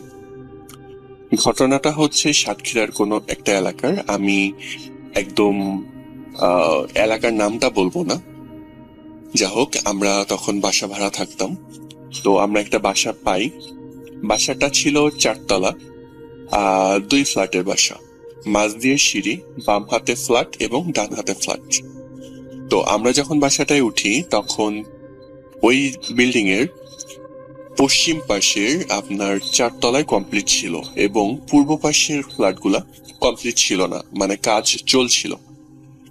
তো আমরা 4 তলাতে উঠি এবং বাড়িওয়ালার সাথে আমাদের একটা কমিটমেন্ট হয় যে যখন পূর্ব পাশের বিল্ডিং কমপ্লিট হয়ে যাবে তখন আমরা ওই পূর্ব পাশে 2 তলাতে নেমে আসবো, 4 তলা থেকে 2 তলাতে শিফট করব।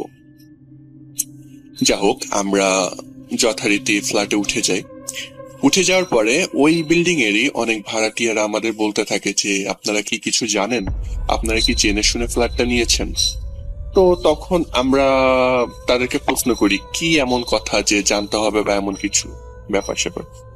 তো তারা ডিরেক্টলি কখনোই বলে না যে ফ্ল্যাটে কোনো সমস্যা আছে কি নাই বা কেন তারা এই কথাগুলো বলছে, তারা ডিরেক্টলি আমাদের বলে না। যা হোক, তাদের কথায় আমরা তেমন পাত্তা দেই না। তবে আমার আম্মু এটা নিয়ে একটু চিন্তা করে যে কি এমন কথা বলতে চায় যে তারা ডিরেক্টলি বলছে না, ইনডিরেক্টলি বলছে। যাই হোক, আমরা ফ্ল্যাটে থাকি। তো ঘটনা শুরু হয় এক সপ্তাহ পর থেকে। এক সপ্তাহ পর প্রথম সমস্যাটা শুরু হয় আমার আম্মুর সাথে। আমার আম্মু ঘুমিয়ে যাওয়ার পরে প্রায় 1:30 কি 2টার দিকে আনুমানিক তখন শুনতে পেত যে আমি অথবা আমার ছোট ভাই আম্মুকে ডাকছি যে আম্মু দরজাটা খুলো, এমন ভাবে ডাকতো এবং দরজায় 2টা নক করতো।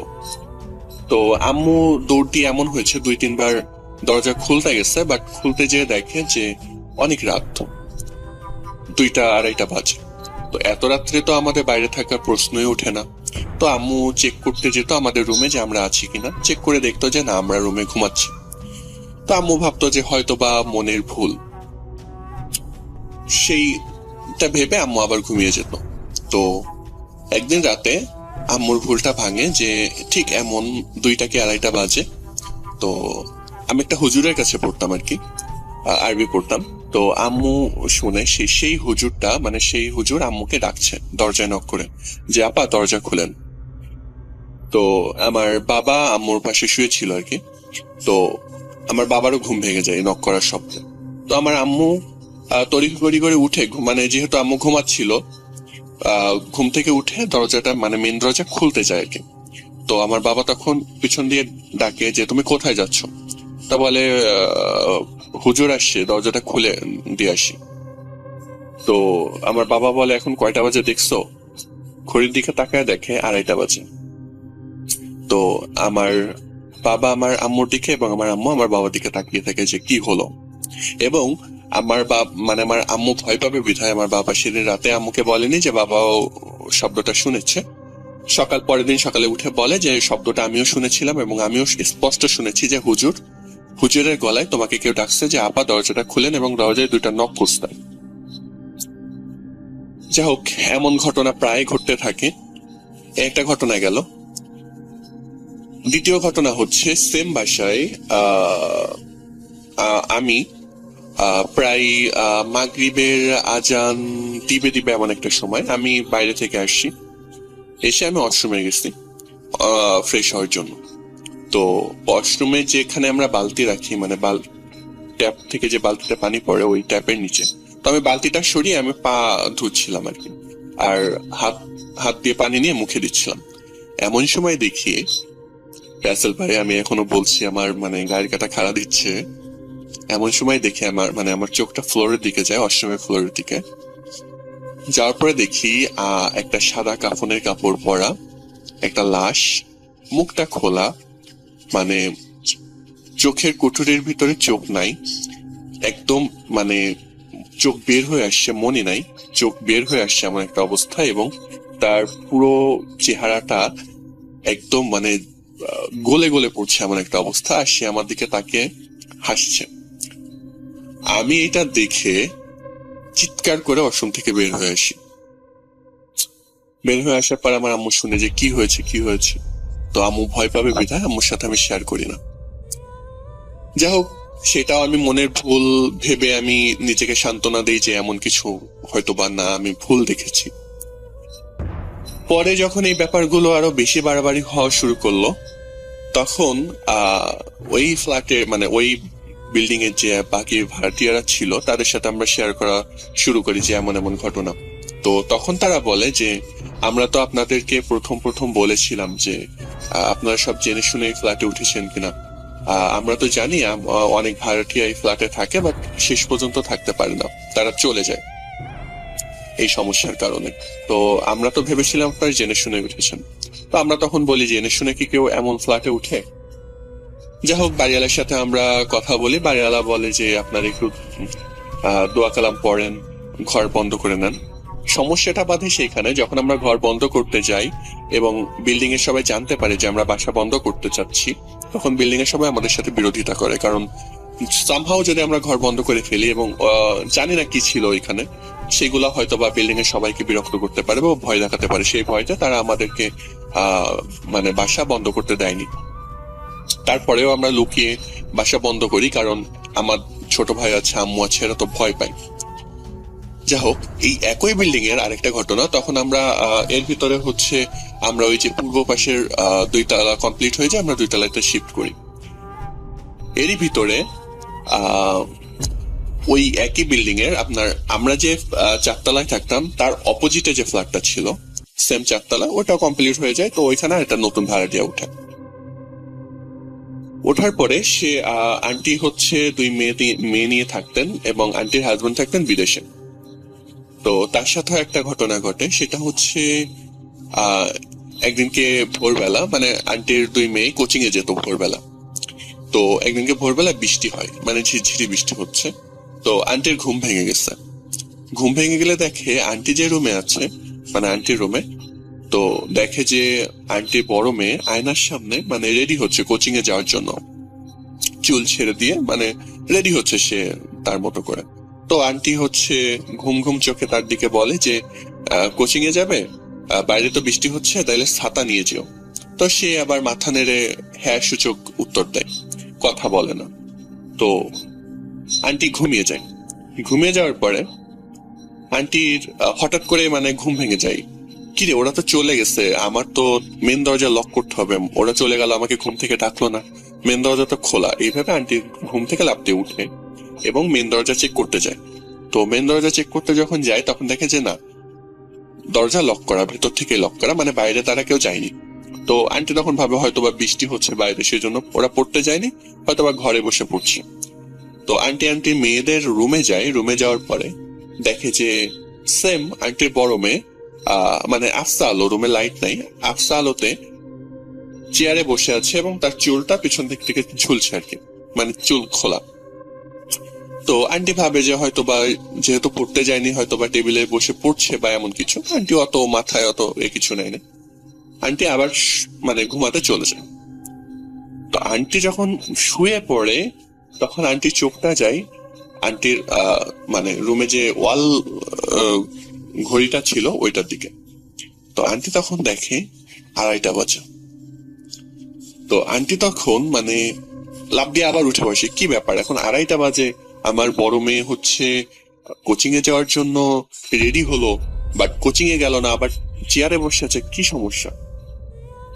আন্টি আবার আন্টির মেয়ের রুমে যায়। মেয়ের রুমে লাইট দিয়ে দেখে যে 2জন মেয়ে ঘুমাচ্ছে এবং মানে তাদের ঘুমটা, তারা রাতে যেমন ভাবে ঘুম পড়েছে তেমনই, মানে এর ভিতরে উঠলে তো বোঝা যায় যে তারা ঘুম থেকে উঠে যাবে, এমন কিছুই না। তো আন্টি তখন মানে খুবই ভয় পায় এবং এটা হচ্ছে আমাদের সবার সাথে শেয়ার করে যে এমন হয়েছে। এর ভিতরে তার সাথে অনেক ঘটনা ঘটেছে, সেগুলো সময় পেলে অন্য সময় শেয়ার করব। তো এই ছিল আজকের ঘটনা।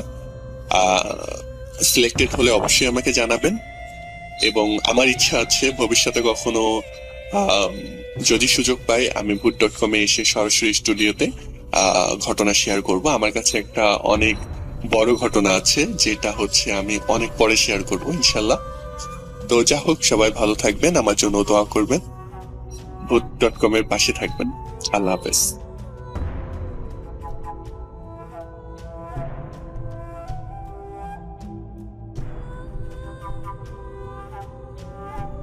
Spirit, be here with me.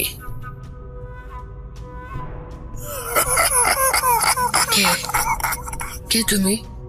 Bhoot.com. The fear returns with Russell.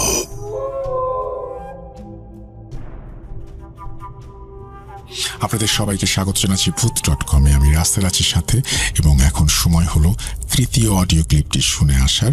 চলুন কথা না বাড়িয়ে আমরা শুনে ফেলি।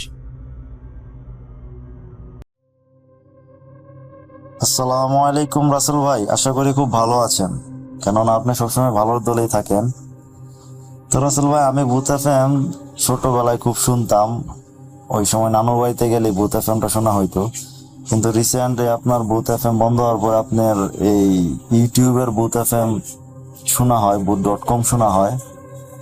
তো আমি আজকে প্রথম আমি কোনো একটা অডিও রেকর্ড করে পাঠাচ্ছি, আশা করি আপনার ভালো লাগবে। কেননা এই ঘটনাগুলো সত্য, বাস্তব ঘটনা, এখানে কোনো নাই, মিথ্যা কোনো বানোয়াট কিছু না। তো রাসেল ভাই, আমি যে ঘটনাগুলো বলবো তার আগে আমি আমার পরিচয় দিই। রাসেল ভাই, আমি ময়মনসিংহ বিভাগের সিটি কর্পোরেশনের 11 নম্বর ওয়ার্ডের আকুয়া হাজিবাড়ি থেকে বলছি। তো রাসেল ভাই, আরেকটু বলতে চাই, আমি প্রথমে ক্ষমা চেয়ে নিই, আমি আসলে প্রথম পাঠাইতেছি, তো আসলে উচ্চারণ বা আঞ্চলিকতা আসতে পারে, এটা আপনার ক্ষমা সুন্দর দৃষ্টিতে দেখবেন। কেননা আমি আগে কখনো পাঠাই নাই, এই প্রথম আমার পাঠানো। আমার বেশ কিছু ঘটনা আছে, তা আমি রিসেন্ট টাইমে বেশ শুনতাছি, ভূত.com বেশ শুনতাছি, এনজয় করতেছে, আপনি বলতেছেন ঘটনার জন্য, তো ভাবলাম পাঠিয়ে দিই। তো রাসেল ভাই, ঘটনাটা হলো মূলত আমার বিক্ষিপ্ত ঘটনা রাসেল ভাই, কিন্তু ঘটনাগুলো সত্য আছে, ছোট ছোট কয়েকটা ঘটনা আছে, সেগুলো আমি রেকর্ড করছি। তো ঘটনায় আসা যাক। তো রাসেল ভাই, প্রথম ঘটনাটা যদি বলি তাহলে সেটা হলো আমার বাসায়, আমাদের বাসা ছোট বাসা, বিল্ডিং বাসা। তো বাসায় মাঝে মধ্যেই ফজরের আগে বা রাত্রেবেলা আমি পিসি দেখি, কম্পিউটার দেখি, তো মাঝে মধ্যেই দেখা যায় সিলিং থেকে, আমাদের সিলিংটা আবার বোর্ড করা, তো সিলিং থেকে দেখা যায় কেমন একটা বম ব্রাস্ট হলে যেরকম শব্দ হয়, এরকম মাঝে মধ্যেই শব্দ হয়। তো আমি ভাবলাম যে হয়তো কারেন্টের কোনো ইস্যু। তা আমি কয়েকবার উপরে দেখছি, চেক করে দেখছি কারেন্টের জন্য হচ্ছে না কিসের জন্য। তা আমি এটার আসলে কোনো হদিস পাই নাই। তো এইভাবেই শব্দ হয়, আবার মনে করেন কিছুক্ষণ বন্ধ হয়ে যায়, আবার একটু পরে শব্দ হয়, ফজরের নামাজ পড়ে আসলেও দেখি বা রাত্রেবেলাও দেখি, তো এইভাবেই চলে। তো এটার আসলে আমি কোনো পাচ্ছি না, এটা আমার কাছে অ্যাবনর্মালি মনে হয়। তো এই যে কাহিনী, কিন্তু এটা এখনো চলছে, কিছুদিন আগেও হয়েছে শব্দ, কিন্তু মাঝে মধ্যে হয়, আবার মনে করেন 2-1 দিন হয়, পর আবার বন্ধ, পরে আবার হয়, এরকম করে বিগত 2-3 বছর ধরে হচ্ছে। কিন্তু এটার আমি এখনো কোনো এটার সদুত্তর বা যে আপনার আসল কারণটা খুঁজে পাচ্ছি না। আপনারা কেউ যদি কোনো কিছু বুঝেন বা কোনো ধারণা দেন, তাহলে আমি সেটি পেলে একটু খুশি হব। তো রাসেল ভাই, এই হলো আরেকটা ঘটনা হলো আপনার, আমার নান্নু বাড়ি আমাদের এই 11 নম্বর ওয়ার্ড থেকে সিটি কর্পোরেশন, তাদের অঞ্চলটাও আমাদের সদরেই পড়েছে। আমাদের শহর থেকে প্রায় 11 কিলোমিটার দূরে, এই 8 কিলোমিটার কি 10 কিলোমিটার হবে, দাপুনিয়া নামক জায়গা। দাপুনিয়া থেকে আরেকটু ভিতরে 6 মাইলের পরে গাগরা ইউনিয়ন 11 নম্বর সুইলা পশ্চিমপাড়া আমার নানুর বাড়ি। তো সেখানে একটি ঘটনা ঘটেছে, সেটি হলো আপনার, আমি এই যে রিসেন্ট 2 দিন আগে আমি গিয়েছিলাম, সেখানে আমার মামাতো ভাই আছে 2 জন, বাবু এবং তামিম, তাদের সাথে বসে রাত্রেবেলা পুকুরের পাশে মাচায় বসে আড্ডা দিচ্ছিলাম। তখন কথায় কথায় বললাম যে আমি তো ভূত FM শুনতেছি, তোমাদের কি খবর, তোমরাও কি শোনো নাকি? না ভাই, আসলে ব্যস্ততার কারণে তেমন শোনা হয় না, মাঝে মধ্যে শুনি। তখন আমি তাদেরকে বললাম, তো তোমাদের কি কোনো ঘটনা আছে, এতদিন যাবত এখানে আসো, তো কোনো কিছু তো চোখে পড়তে পারে। তখন আমার মামাতো ভাই, আমার বড় মামার ছেলে, আমদাদ মামার ছেলে তামিম তখন আমার বললো, ভাই ঘটনা তো তেমন নাই, কিন্তু ঘটনা ছোট, কিন্তু ঘটনা সত্য, আমি নিজে দেখছি। আমি বললাম যে কি ঘটনা, বলো শুনি। তখন তামিম আমাকে বললো যে এখানে বলে রাখা, বলো রাসেল ভাই, তামিমের দাদু আবার নানা ছিল আপনার কবিরাজ, বুঝছেন? তো তামিমের নানা ছিল কবিরাজ, তার নাম ছিল কাদু মৌলভী। তিনি খুব বিখ্যাত ওই পার্শ্ববর্তী গ্রাম গোপালনগরের। তো এখানে যারা আছেন তারা হয়তো বা চিনবেন, গাদু মৌলভী খুব নাম করা কবিরাজ ছিল, তার নানা ছিল গাদু মৌলভী। তো তামিম ছোটবেলায় ওইখানেই থেকে বড় হয়েছে, পরে আপনার 2-3-তে হয়তো বা 2-3 এরকমই ওই সময় পরে এখানে আমাদের নানু বাড়িতে, দাদার বাড়িতে চলে আসে, নানার বাড়িতে এসে বড় হয়েছে। তো ওখানে তার নানা মারা যাওয়ার পরে সে বেশ কিছু বাস্তব কিছু অনুধাবন করেন। যেমন আপনার ঘুমায় আছে, এটা তামিমের ভাষ্য মতে, তামিম আমারে বলছিল যে ঘুমায় আছে, তো ঘুম হঠাৎ 3টার দিকে ভেঙে গেছে মধ্যরাতে। তখন বাইরে জানালাগুলো তাকিয়ে দেখে মেয়ের অবয়বে সাদা কি যেন দাঁড়ায় আছে, তখন তাড়াতাড়ি জানালা বন্ধ করে সে ঘুমায় যায়। আবার আপনার দেখেন বাইরে দূরে ছায়ার মতো কালো যেন কি আছে। তখন সে ছোট, কিন্তু এগুলো সে বাস্তব নিজে দেখেছে। এগুলো রাসেল ভাই কোনো বানোয়াট না, সত্য ঘটনা রাসেল ভাই। তো তারপরে সে এরকম, তারপরে তার নানা ও ছোটবেলা তার সাথে মজা করে বলে, কিরে তুই কি কবিরাজ বিদ্যা শিখবি বা এরকম অনেক কিছু বলতো তাকে। তখন তো সে ছোট। আর তার নানার ব্যবহৃত কবিরাজি বিভিন্ন বই টই বেশ অনেক দিনই ছিল, এখনো আছে, কিন্তু এখন কই আছে টাইমের জানা নাই। তবে সেই কবিরাজের বইগুলা আছে সম্ভবত। এছাড়া তো আমি বিভিন্ন সময় বিভিন্ন কিছু, কারণ তার নানা ওই প্রেক্ষিতে ওইখানে থাকা হয়েছে, এবং তাদের ওই নানু বাড়ি এরিয়াটাও আপনার আমি গেছিলাম, ওইখানে এরিয়াটা জঙ্গল জঙ্গল অন্ধকার। একটু আপনি যদি যান বা আপনি যদি দেখেন তাহলে আপনি বলবেন যে আসলে এটা আসলে একটু ভয়ঙ্করই লাগে।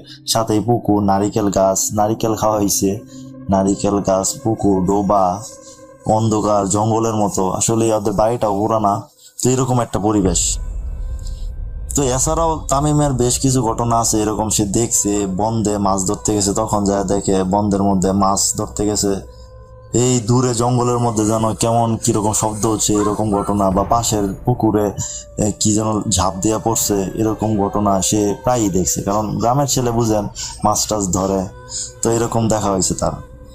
এছাড়া রাসেল ভাই ওই যে আরেকজন মামাতো ভাই আছে, তার ঘটনাটা বলি।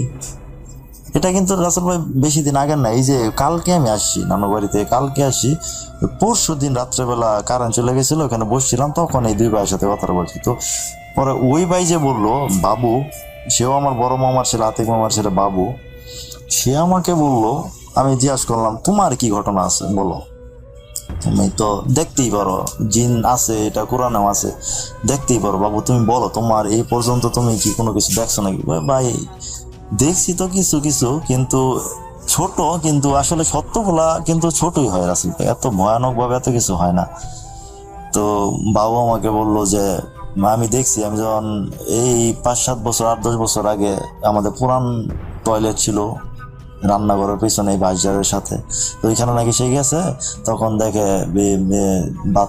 বাথরুম থেকে বের হয়ে দেখে জঙ্গলে দিয়ে কি যেন ছায়া মূর্তি এরকম লম্বা হয়ে দাঁড়ায় আছে, বা আপনার বিভিন্ন জায়গায় ওইদিকে আবার খেত ছিল, ওইখানে কিরকম শব্দ শিয়ালের মতো কিরকম ভয়ঙ্কর একটা সিচুয়েশন। পরে আবার আপনার ওই খাসি বা ওই পাঠা বলি আমরা আঞ্চলিকভাবে, সেগুলা যে গন্ধ, এরকম গন্ধ বাইসে আসা, এরকম ছোট ছোট দেখা হয়েছে। বা বাজার থেকে আসার সময় বাবু দেখছে ওই ভাসজার আপনার সামনে ঝুঁকা পড়তেছে।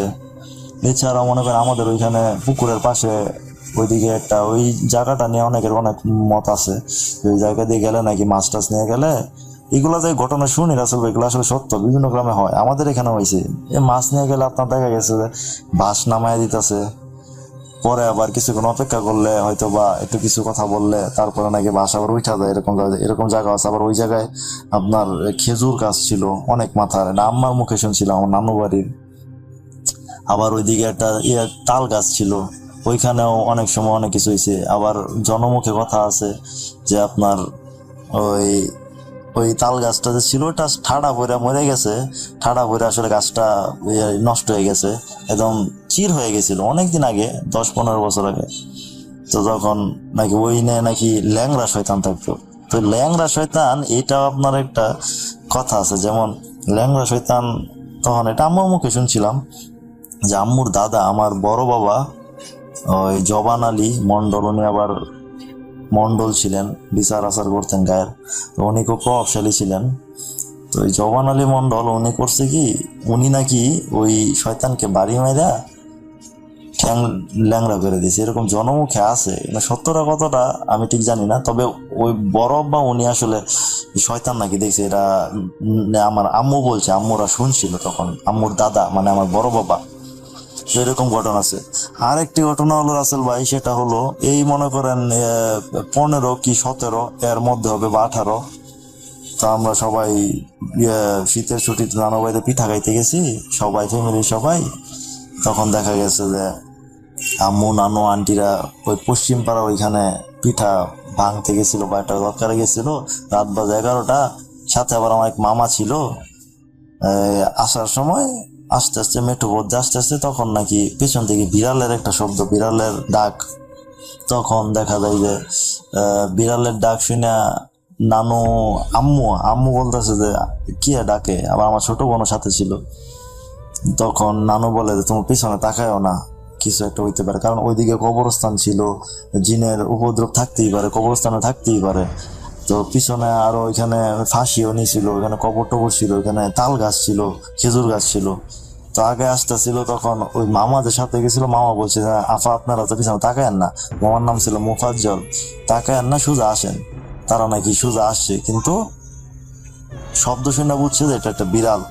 তো এইভাবে তারা আসলো, তখন তারা বললো। আবার আরেক সময় দেখা গেছে আম্মু নানু বাড়িতে 11টার দিকে মাংস টাংস বা কোনো কিছু রান্না করতেছে, যে পিছন থেকে আবার মামি আসছিল, পিছন থেকে নাকি কিরকম একটা গন্ধ আসে। এই যে আপনার বললাম বাবু দেখছিল, গন্ধ পাইছিল, ওই জায়গাটা থেকে একটা গন্ধ আসে, খাসির গন্ধ বা পাঠার গন্ধে যেরকম মাংসের গন্ধ বা শরীরের গন্ধ থাকে, ওইরকম গন্ধ আসতেছে। এরকম আম্মু দেখছে, শুনছে, ভয়ে পরে মামি বেরিয়ে আসে বলছে, আম্মু পরে আসে বলে ও মাছ ভাজছিল, ওই দিন মাছ ভাজতেছিল, বুঝছেন, মাছের জন্য এরকম গন্ধ, এটা হয় ওইখানে প্রায়ই শোনা যায়। তো রাসেল ভাই আম্মু পরে চলে আসছে। এছাড়া রাসেল ভাই আরেকটা ঘটনা আছে, সেটা হলো ওই নানু বাড়িতেই। ঘটনাটা হলো আপনার যে আম্মু যাচ্ছে, যাওয়ার পরে ওই মেঠো পথ দিয়ে যাচ্ছে, যাওয়ার পরে হঠাৎ দেখে যে ওই আপনার পিছন থেকে আম্মুর প্রতিবেশী বোন থাকে না, ওইরকম কেউ একজন ডাকছে।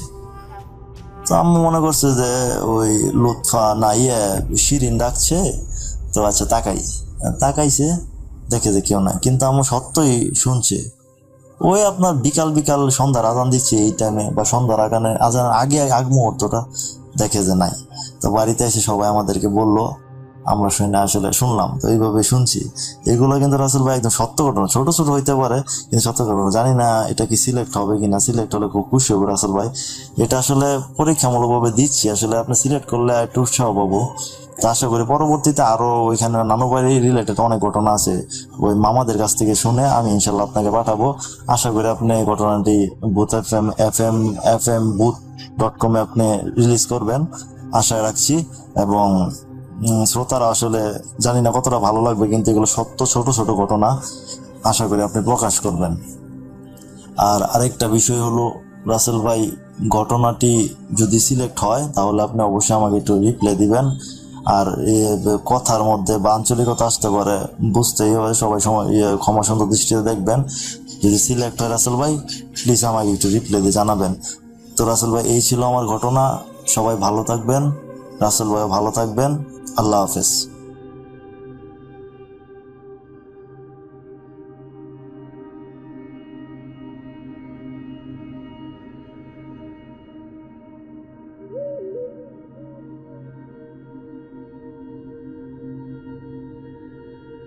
Booth.com with Russell.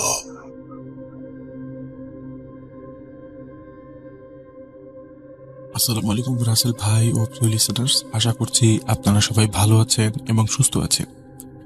আমি মোহাম্মদ সিফাত আলম, ভুট্টোক্রমে একজন মডারেটর বলছি, চট্টগ্রাম থেকে। আজ আমি আপনাদের জন্য নতুন একটি ঘটনা নিয়ে হাজির হলাম। আজকের ঘটনাটি হচ্ছে একটি হসপিটাল রিলেটেড ঘটনা। ঘটনাটি প্রায় হচ্ছে 50 থেকে 60 বছর আগের একটি ঘটনা। এই ঘটনাটি আমি কালেক্ট করেছি আমার এক পরিচিত বন্ধুর কাছ থেকে। তো ঘটনাটি হচ্ছে আমি আমার বন্ধুর ভাষাতে শেয়ার করছি। তো চলুন শুনে আসি ঘটনাটি। আমার বন্ধুর নাম হচ্ছে সাকিব। তো সাকিব যেভাবে আমার সাথে ঘটনাটি শেয়ার করেছে, আমি ঠিক সেভাবেই আপনাদেরকে বলার চেষ্টা করছি। আসসালামু আলাইকুম সবাইকে, আমি সাকিব। আজকে যে ঘটনাটি আমি শেয়ার করব, সেই ঘটনাটি হচ্ছে একটি হসপিটালের মর্গের ঘটনা। তো আমি ভুট.com রেগুলারলি শুনি, তো হচ্ছে মাঝে মাঝে দেখি যে মানুষ হচ্ছে হসপিটালের ঘটনাগুলো খুব পছন্দ করেন। তো যেহেতু আমার একটা জানা ঘটনা আছে, তাই হচ্ছে আমি চিন্তা করলাম যে আমি ঘটনাটি শেয়ার করি। কারণ নর্মালি ব্যস্ততার কারণে তো ঘটনা খুব একটা শেয়ার করা হয় না। তো আজকে চিন্তা করলাম যে তাহলে যেহেতু সুযোগ পেলাম, তাহলে শেয়ার করি ঘটনাটা। তো আজকের ঘটনাটি সূত্রপাত যেভাবে হয়, আমি সেভাবেই শুরু করছি। বাংলাদেশের তখন হচ্ছে কোনো একটা হসপিটালের ঘটনা এটা। তো তখন তো দেশ ভাগ হওয়ার মতো অবস্থা ছিল। আজ থেকে প্রায় 60 বছরের আগের ঘটনা এটা। তখন হচ্ছে স্বাভাবিকভাবে হচ্ছে বাংলাদেশের জন্ম হয়নি, যেহেতু তখন এটা হচ্ছে পাকিস্তান আমলের ঘটনা, তাই জায়গার সঠিক বিবরণ দেওয়া আমার পক্ষে সম্ভব না। পাকিস্তানের একটি মানে একটি শহরের ঘটনা ছিল এটি। তখন সম্ভবত জায়গাটি হচ্ছে পাকিস্তানের ইসলামাবাদের আশেপাশের কোথাও হবে। তো সেখানে হচ্ছে একটি হসপিটাল ছিল, সেই হসপিটালে একদিন রাতের বেলা একটা খুব ভয়ঙ্কর কাহিনী ঘটে। সেখানে হচ্ছে পুলিশ আসে, পুলিশ আসার পর হচ্ছে হসপিটালে যে ওয়াচম্যান ছিল সে হচ্ছে পুলিশকে বলে যে আমি যখন হচ্ছে মর্গের ওখানে যাই, অটোপসি রুমের সামনে যাই, তখন দেখি যে অটোপসি রুম হচ্ছে একদম মানে পুরোপুরি রক্তে ভেজা। তার ওয়ালে হচ্ছে রক্তের দাগ, আর হচ্ছে নতুন যে ডাক্তার জয়েন করেছিল তার নাম ছিল ডক্টর আবির। ডক্টর আবিরের মৃতদেহ পড়ে আছে মানে হসপিটালের অটোপসি রুমের ভেতরে। আর হচ্ছে তার যে সিনিয়র ডাক্তার ছিল ডক্টর নিহার, ডক্টর নিহার হচ্ছে গুরুতর আহত অবস্থায় হচ্ছে কাতরা ছিল। তো আমি হচ্ছে খুব কষ্ট করে ওনাকে ধরে ধরে হসপিটালের ভিতরে নিয়ে আসি এবং ওনাকে প্রাথমিক চিকিৎসা দেওয়ার পর হচ্ছে ওনার অবস্থার বেশ কিছুটা উন্নতি হয়। তো ওনার কাছ থেকে মেনলি সব ঘটনাটা আসলে শুনি। তো পরবর্তীতে ডাক্তার আবিরের ব্যাপারেও খোঁজখবর নেওয়া হয়। তো সেখান থেকেই ঘটনাটি মূলত শুরু করছি। তো ডক্টর আবির ছিলেন খুব গরিব পরিবারের একজন সন্তান। তার যখন বয়স প্রায় হচ্ছে 7 বা 8 বছর, তখন হচ্ছে তার বাবা হচ্ছে এই দুনিয়া থেকে চলে যান। তারা হচ্ছে এমনিতেও খুব বেশ মানে নিম্ন মধ্যবিত্ত পরিবার ছিল। তাদের আয় ইনকাম তেমন একটা ছিল না, মানে পরিবার চালাতে খুব কষ্ট হতো। আর পরিবারের একমাত্র মানে আয় উপার্জন সক্ষম ব্যক্তি ছিলেন তার বাবাই। কিন্তু বাবা মারা যাওয়ার পর হচ্ছে আবিরের মায়ের উপর মানে মনে হয় যে মুসিবতের আকাশ ভেঙে পড়ে। উনি চিন্তা করতে থাকেন যে আমার তো একটাই ছেলে, আমার তো সেরকম টাকা পয়সা নাই, আমি কিভাবে ছেলেকে মানুষ করব। তো এই চিন্তা করে হচ্ছে উনি তারপর মনে সাহস জুগিয়ে চিন্তা করেন দরকার পড়লে আমি মানুষের ঘরে ঘরে কাজ করব, আয়ার কাজ করব আমি দরকার পড়লে, কিন্তু আমার ছেলেকে আমি খুব ভালো মতো মানুষ করব। তো ওনার ভাবনা অনুযায়ী উনি ওনার ছেলেকে একটি খুব নামি দামি স্কুলে ভর্তি করিয়ে দেন। ভর্তি করে দেওয়ার পর উনি হচ্ছে বিভিন্ন বাসা বাড়িতে হচ্ছে বুয়ার কাজ করতে শুরু করেন। তার ছেলে একটা ভালো এক্সপেন্সিভ স্কুলে পড়তো, সেই জন্য হচ্ছে আশেপাশের মানুষজন বা হচ্ছে তার যাদের বাসায় তিনি কাজ করতেন তারাও বলতো যে তোমার ছেলেকে এত লেখাপড়া করায় তুমি কি করবা, কারণ তোমার ফ্যামিলিতে আর্নিং মেম্বার তো নাই, তোমার একার টাকায় কি সংসার চলবে না। তো তোমার ছেলেকে কোন একটা কাজে দিয়ে দাও। আমাদের বিভিন্ন জায়গায় বিভিন্ন পরিচিত মানুষ আছে যারা হচ্ছে বিভিন্ন কাজ টাজ দেয়, তাদেরকে বলে একটা কাজে ঢুকিয়ে দিই, অসুবিধা তো নেই। তো আবিরের মা হচ্ছে বেশ মনক্ষুণ্ণ হন। উনি চিন্তা করেন যে যত কথাই বলুক আমার ছেলের ফিউচার আমি নষ্ট হতে দেব না, আমি তার জন্য যত পরিশ্রম করতে আমি করবো, কিন্তু আমার ছেলেকে আমি মানুষ হিসেবে ভালো মানুষ হিসেবে গড়ে তুলবো। উনি আবিরকে সবসময় মানে ভালো মানুষ হওয়ার শিক্ষা দিতেন, যে মানুষের উপকার করতে, তারপর হচ্ছে কারোর সাথে বেয়াদবি না করতে, মানে যত ধরনের মানে ভালো শিক্ষা আছে মানে চারিত্রিক শিক্ষা দেওয়া যায় সেগুলো উনি দেওয়ার চেষ্টা করতেন এবং দিতেন। আবিরও খুব ভালো একজন ছেলে ছিল। সে হচ্ছে তার মায়ের কথা অক্ষরে অক্ষরে পালন করত। তো এক সময় হয় আবিরের স্কুল লাইফ আস্তে আস্তে শেষ হয়ে যায়। ওর হচ্ছে মানে মেট্রিক পরীক্ষা আসে। তো মেট্রিক পরীক্ষায় মোটামুটি ভালো রেজাল্ট করার পরে ভালো একটি প্রতিষ্ঠানে আবার ভর্তি হয়। ভর্তি হওয়ার পর হচ্ছে তার মানে সেখান থেকেও মোটামুটি একটা ভালো রেজাল্ট করে সে হচ্ছে সেখান থেকেও বের হয়। তো সেখান থেকে বের হওয়ার পর সে হচ্ছে মেডিকেলে অ্যাডমিশন টেস্ট দেয় এবং সেই অ্যাডমিশন টেস্টের রেজাল্ট যেদিন আসে সেদিন হচ্ছে সে মানে বাইরে চলে যায়, খুব টেনশন করতে থাকে। তো রেজাল্ট হচ্ছে তখন তো আর এরকম টেকনোলজি ছিল না যে অনলাইনে দেখা যেত, তখন তো হচ্ছে প্রতিষ্ঠানে গিয়ে গিয়ে খোঁজ নিতে হতো যে কি অবস্থা, কি রেজাল্ট আসছে। তো সে হচ্ছে বাইরে থেকে যখন বাসায় ফিরে এসেই সে হচ্ছে তার মাকে জোরে জোরে ডাকতে থাকে, মা কোথায় তুমি। তো মা বেরিয়ে আসেন। মা বেরিয়ে আসার পর হচ্ছে আবির দৌড়ে তার মায়ের কাছে গিয়ে তাকে একদম শক্ত করে জড়িয়ে ধরে বলে যে মা তোমার এতদিনের কষ্ট আজ সফল হলো। তখন আবিরের মা বলে যে কি তুই মেডিকেলে কি চান্স পেয়ে গেছিস। তখন আবির বলে হ্যাঁ আমি মেডিকেলে চান্স পেয়ে গেছি, আমি ইনশাল্লাহ কয়েক বছর মধ্যে ডক্টর হয়ে বের হবো। তো আবির হচ্ছে খুব মনোযোগ দিয়ে লেখাপড়া করতে থাকে। লেখাপড়া করতে করতে এক সময় তার হচ্ছে মানে ফাইনাল ইয়ার চলে আসে, ফাইনাল ইয়ারের পরীক্ষা দেয়, পরীক্ষা দেওয়ার পর হচ্ছে তার রেজাল্টের দিন সে আবার একইভাবে বাসায় ফিরে আসে। ফিরে এসে তার মাকে জড়িয়ে ধরে বলে যে মা আমি আজকে ডাক্তার হয়ে গেছি। তো তার মা হচ্ছে আবিরের এই কথা শুনে বেশ খুশি হন। উনি চিন্তা করেন যে আমার যত কষ্ট আমি এতদিন করছি সবকিছু হচ্ছে মানে সফল হয়ে গেল, আমার ছেলে ডাক্তার হয়ে গেল, এখন তো আমার কোনো চিন্তা নেই আর, আমার ছেলেই সবকিছু করতে পারবে, এখন আমার সব কষ্ট শেষ।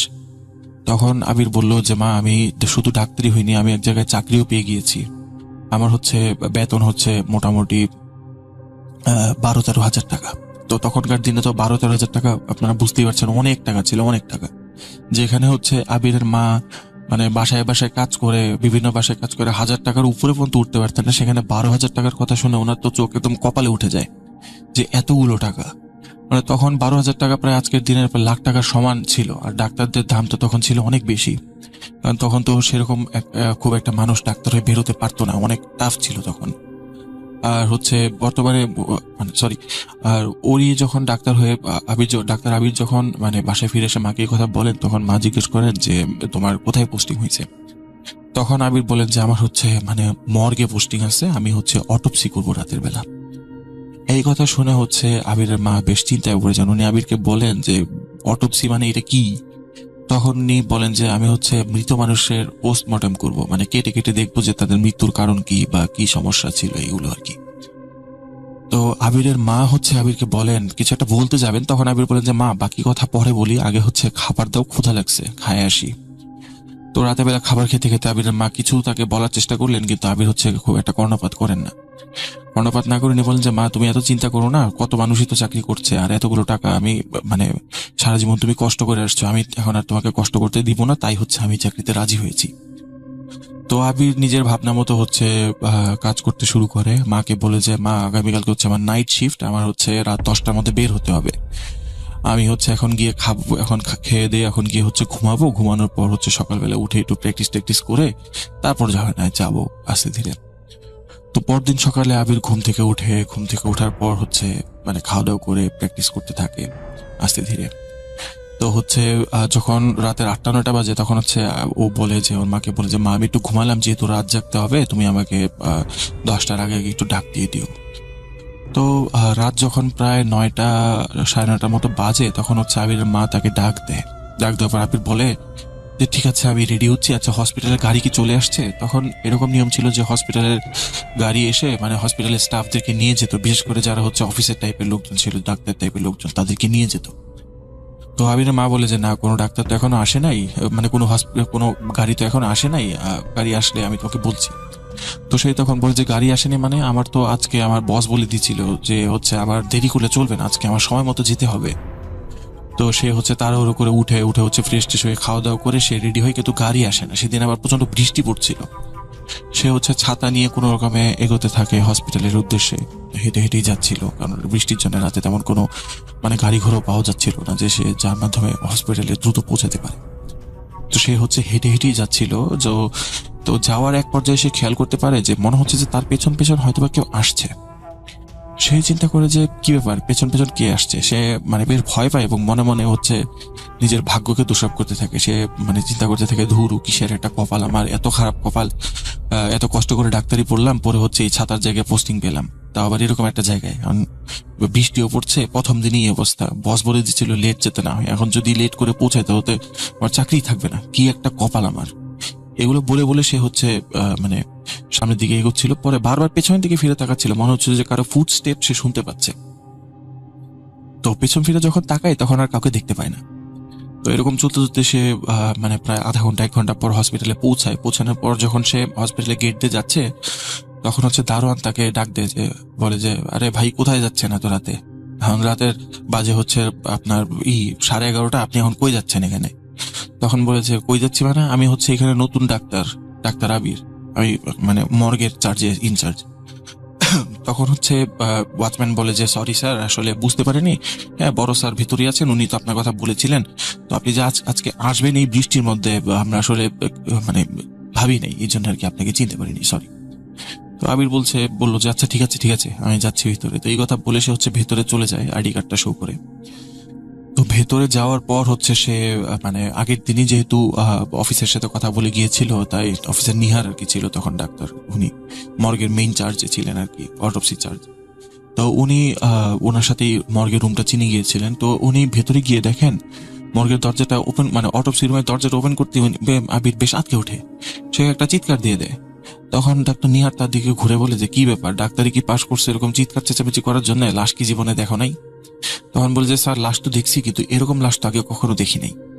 তো ডাক্তার বলে যে লাশ, এটা কি সমস্যা কোথায়? এর থেকে কত খারাপ লাশ ভেতরে পড়ে আছে, দেখতে হবে। তো আবির যেই লাশ দেখেছিল সেটা বর্ণনা ছিল এরকম যে হচ্ছে কেউ একজন তাকে মানে বহুতবার ছুরিকাঘাত করে বুকের মধ্যে, পেটের মধ্যে। এরপর হচ্ছে ওর মানে মাথার মধ্যে হচ্ছে পাথর দিয়ে মানে বাড়ি দিয়ে হচ্ছে, মানে পাথর নিক্ষেপ করে বা বড় একটা পাথর দিয়ে বাড়ি দিয়ে ওর মাথাটা হচ্ছে থেতলে দেয়। ওর চোখগুলো বের হয়ে রয়েছিল, ওর ব্রেনটা হচ্ছে মাথার এক পাশে ঝুলে ছিল, আর হচ্ছে ওর চাপা ভাঙা ছিল। তো ডাক্তার নিহার বলেন যে তুমি এখন এটা লাশটাকে ভালো মতো দেখো, এটার অটোপসি তুমিই করবা, আমি হচ্ছে আমার শিফট শেষ, আমি হচ্ছে আমার কেবিনে গিয়ে বসছি। তখন আবির বলে যে স্যার আপনি এখানে থাকলে ভালো হতো না? আমার প্রথম দিন, আমার এমনিতে কেমন যেন লাগছে লাশটা দেখে, আপনি যদি থাকতেন তাহলে বেটার হতো। তখন নিহার বলে যে আরে এখানে থাকতে হবে না, আমাদেরও শুরু শুরুতে এরকম লাগছে, কিন্তু কিছু করার নেই, আমি কেবিনেই আছি, তুমি তোমার এই অটোপসিটা শেষ করে আসো, আমরা একসাথে চা বা কফি খাবো না। তো আবির হচ্ছে তার অটোপসি শুরু করে, ডাক্তার নিহার চলে যান। অটোপসি করতে করতে এক পর্যায়ে আবির খেয়াল করে যে হচ্ছে মানে তার হচ্ছে লাশের বুক কাটতে হবে। তো বুক কাটার পর সে দেখে যে বুক থেকে জমাট বাঁধা কালো রক্ত একদম ফিনকি দিয়ে বেরিয়ে তার মানে গায়ের মধ্যে লেগে যায়। তো সে সেগুলো পরিষ্কার করতে যায়। সেগুলো পরিষ্কার করে সে যখন নিজের ফেসে পানি দেয়, মানে আয়না দেখছিল, তখন সে খেয়াল করে হুট করে সে দেখতে পায় যে তার পেছনে যে লাশটা ছিল সেই লাশটা উঠে বসে আছে। এটা দেখে তো সে প্রচন্ড ভয় পেছন দিকে ফিরে থাকে, কিন্তু পেছন ফিরে দেখে যে না, সবকিছু ঠিকই আছে। তো সে আবার অটোপসি করতে যায়। অটোপসি করতে করতে এক সময় সে মানে ফিল করে যে পাশে যে মানে মানে লাশ কাটা ঘর আছে, ওটা সেখানে হচ্ছে মানে মুর্দা ঘর যেটাকে বলে, সেই মুর্দা ঘরের ভেতর থেকে কেমন যেন মানে গম গম শব্দ আসছে, মনে হচ্ছে যে কোনো একটা হিংস্র পশু কারো হাড্ডি বা মাংস চিবিয়ে চিবিয়ে খাচ্ছে, এরকম একটা সাউন্ড আসছে।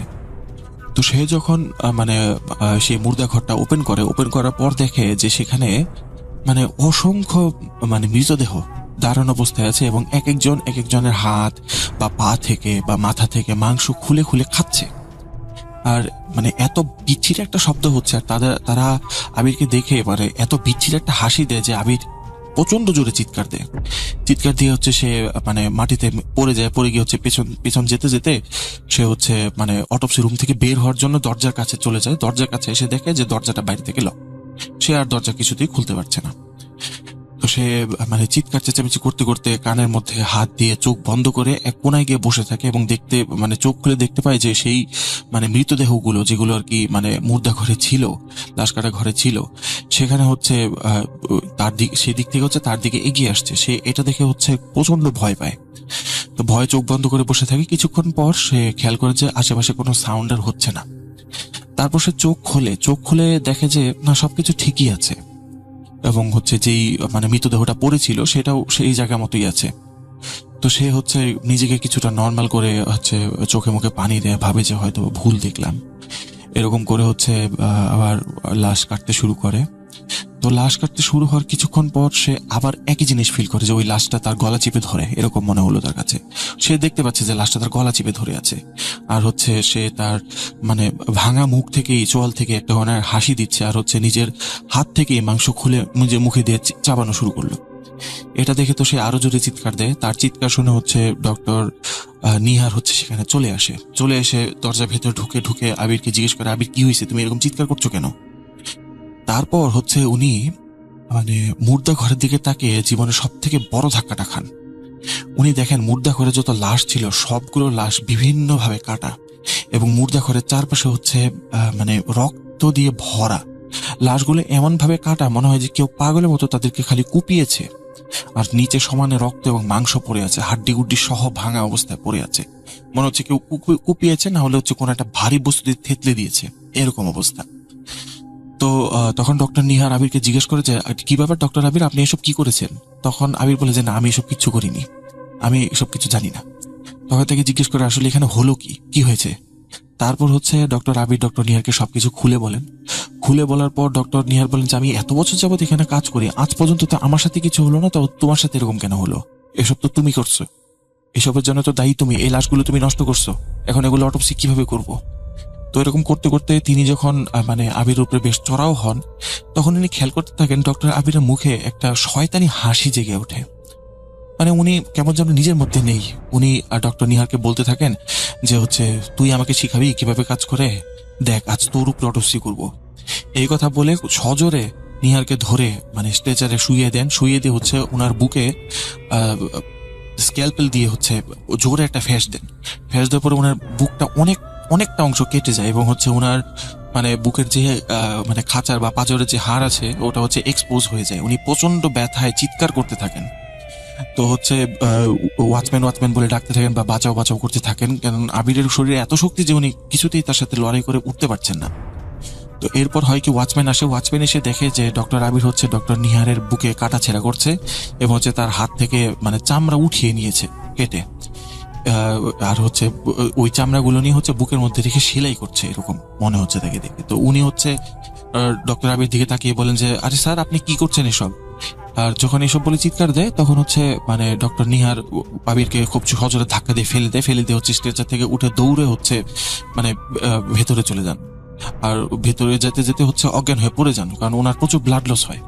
তো ওয়াচম্যান তখন হচ্ছে দোয়া দৌড় পড়তে থাকে, দোয়া দৌড় পরে যেই হচ্ছে ডক্টর আবিরের দিকে ফু দেয়, তখন সে দেখতে পায় যে ডক্টর আবির নিজ হাতে স্ক্যালপেল দিয়ে তার পুরো গলায় একটা জোর সজোরে ফ্যাস দিলে এবং সেখানেই সে মৃত্যুবরণ করে। তো হচ্ছে এরপর ওয়াচম্যান হচ্ছে ডক্টর নিহারকে ধরে ধরে খুব কষ্ট করে হচ্ছে মানে অন্য ডাক্তারদেরকে ইনফর্ম করে মানে একটা ওটি রুমে নিয়ে যায়। ওটি রুমে নিয়ে যাওয়ার পর তার প্রায় 6-7 ঘন্টা তার অপারেশন চলে। তার হাড্ডি সহ হচ্ছে ভেঙে গিয়েছিল, মানে মনে হচ্ছিল যে ডক্টর আবির তার উপর হয়তো বা মানে ভারী কোনো বস্তু দিয়ে সজোরে আঘাত করেছে। তো এরপর প্রায় হচ্ছে 6 থেকে 7 দিনের মতো ডক্টর নিহারের জ্ঞান ছিল না। তো যখন জ্ঞান ফেরে তখন হচ্ছে ডক্টর নিহার এই সমস্ত ঘটনা সকলের সাথে শেয়ার করে যে এরকম আবির বললো, এই নাকি ওর সাথে হয়েছে। তো পরবর্তীতে আবিরের যে মানে সম্পর্কে জানা যায়, যেটা হচ্ছে যে আবিরের বাবা ছোট থাকতে মারা যায়, এটা হচ্ছে তার সম্বন্ধে খোঁজ খবর নিয়ে আর কি কনফার্ম হওয়া যায়। এরপরেও সেই হসপিটালে আরো বহুত ধরনের অকারেন্স হয় এরকম, কিন্তু এটা আসলে কেন হয়, কেন হলো বা কি জন্য হচ্ছিল এটা কেউ জানতো না। পরবর্তীতে যেই বিল্ডিং এ হসপিটালটা ছিল ওই বিল্ডিংটা হচ্ছে পরিত্যক্ত ঘোষণা করে ওই বিল্ডিং থেকে হসপিটালটা অন্য জায়গায় স্থানান্তর করে নিয়ে যাওয়া হয়।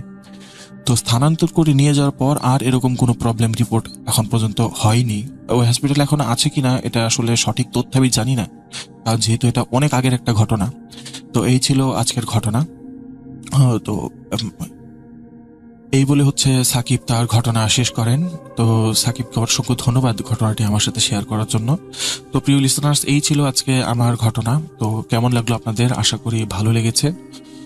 দেখা হবে নতুন কোনো এপিসোডে নতুন কোনো ঘটনা নিয়ে। ততদিন পর্যন্ত আপনারা সবাই ভালো থাকবেন, সুস্থ থাকবেন এবং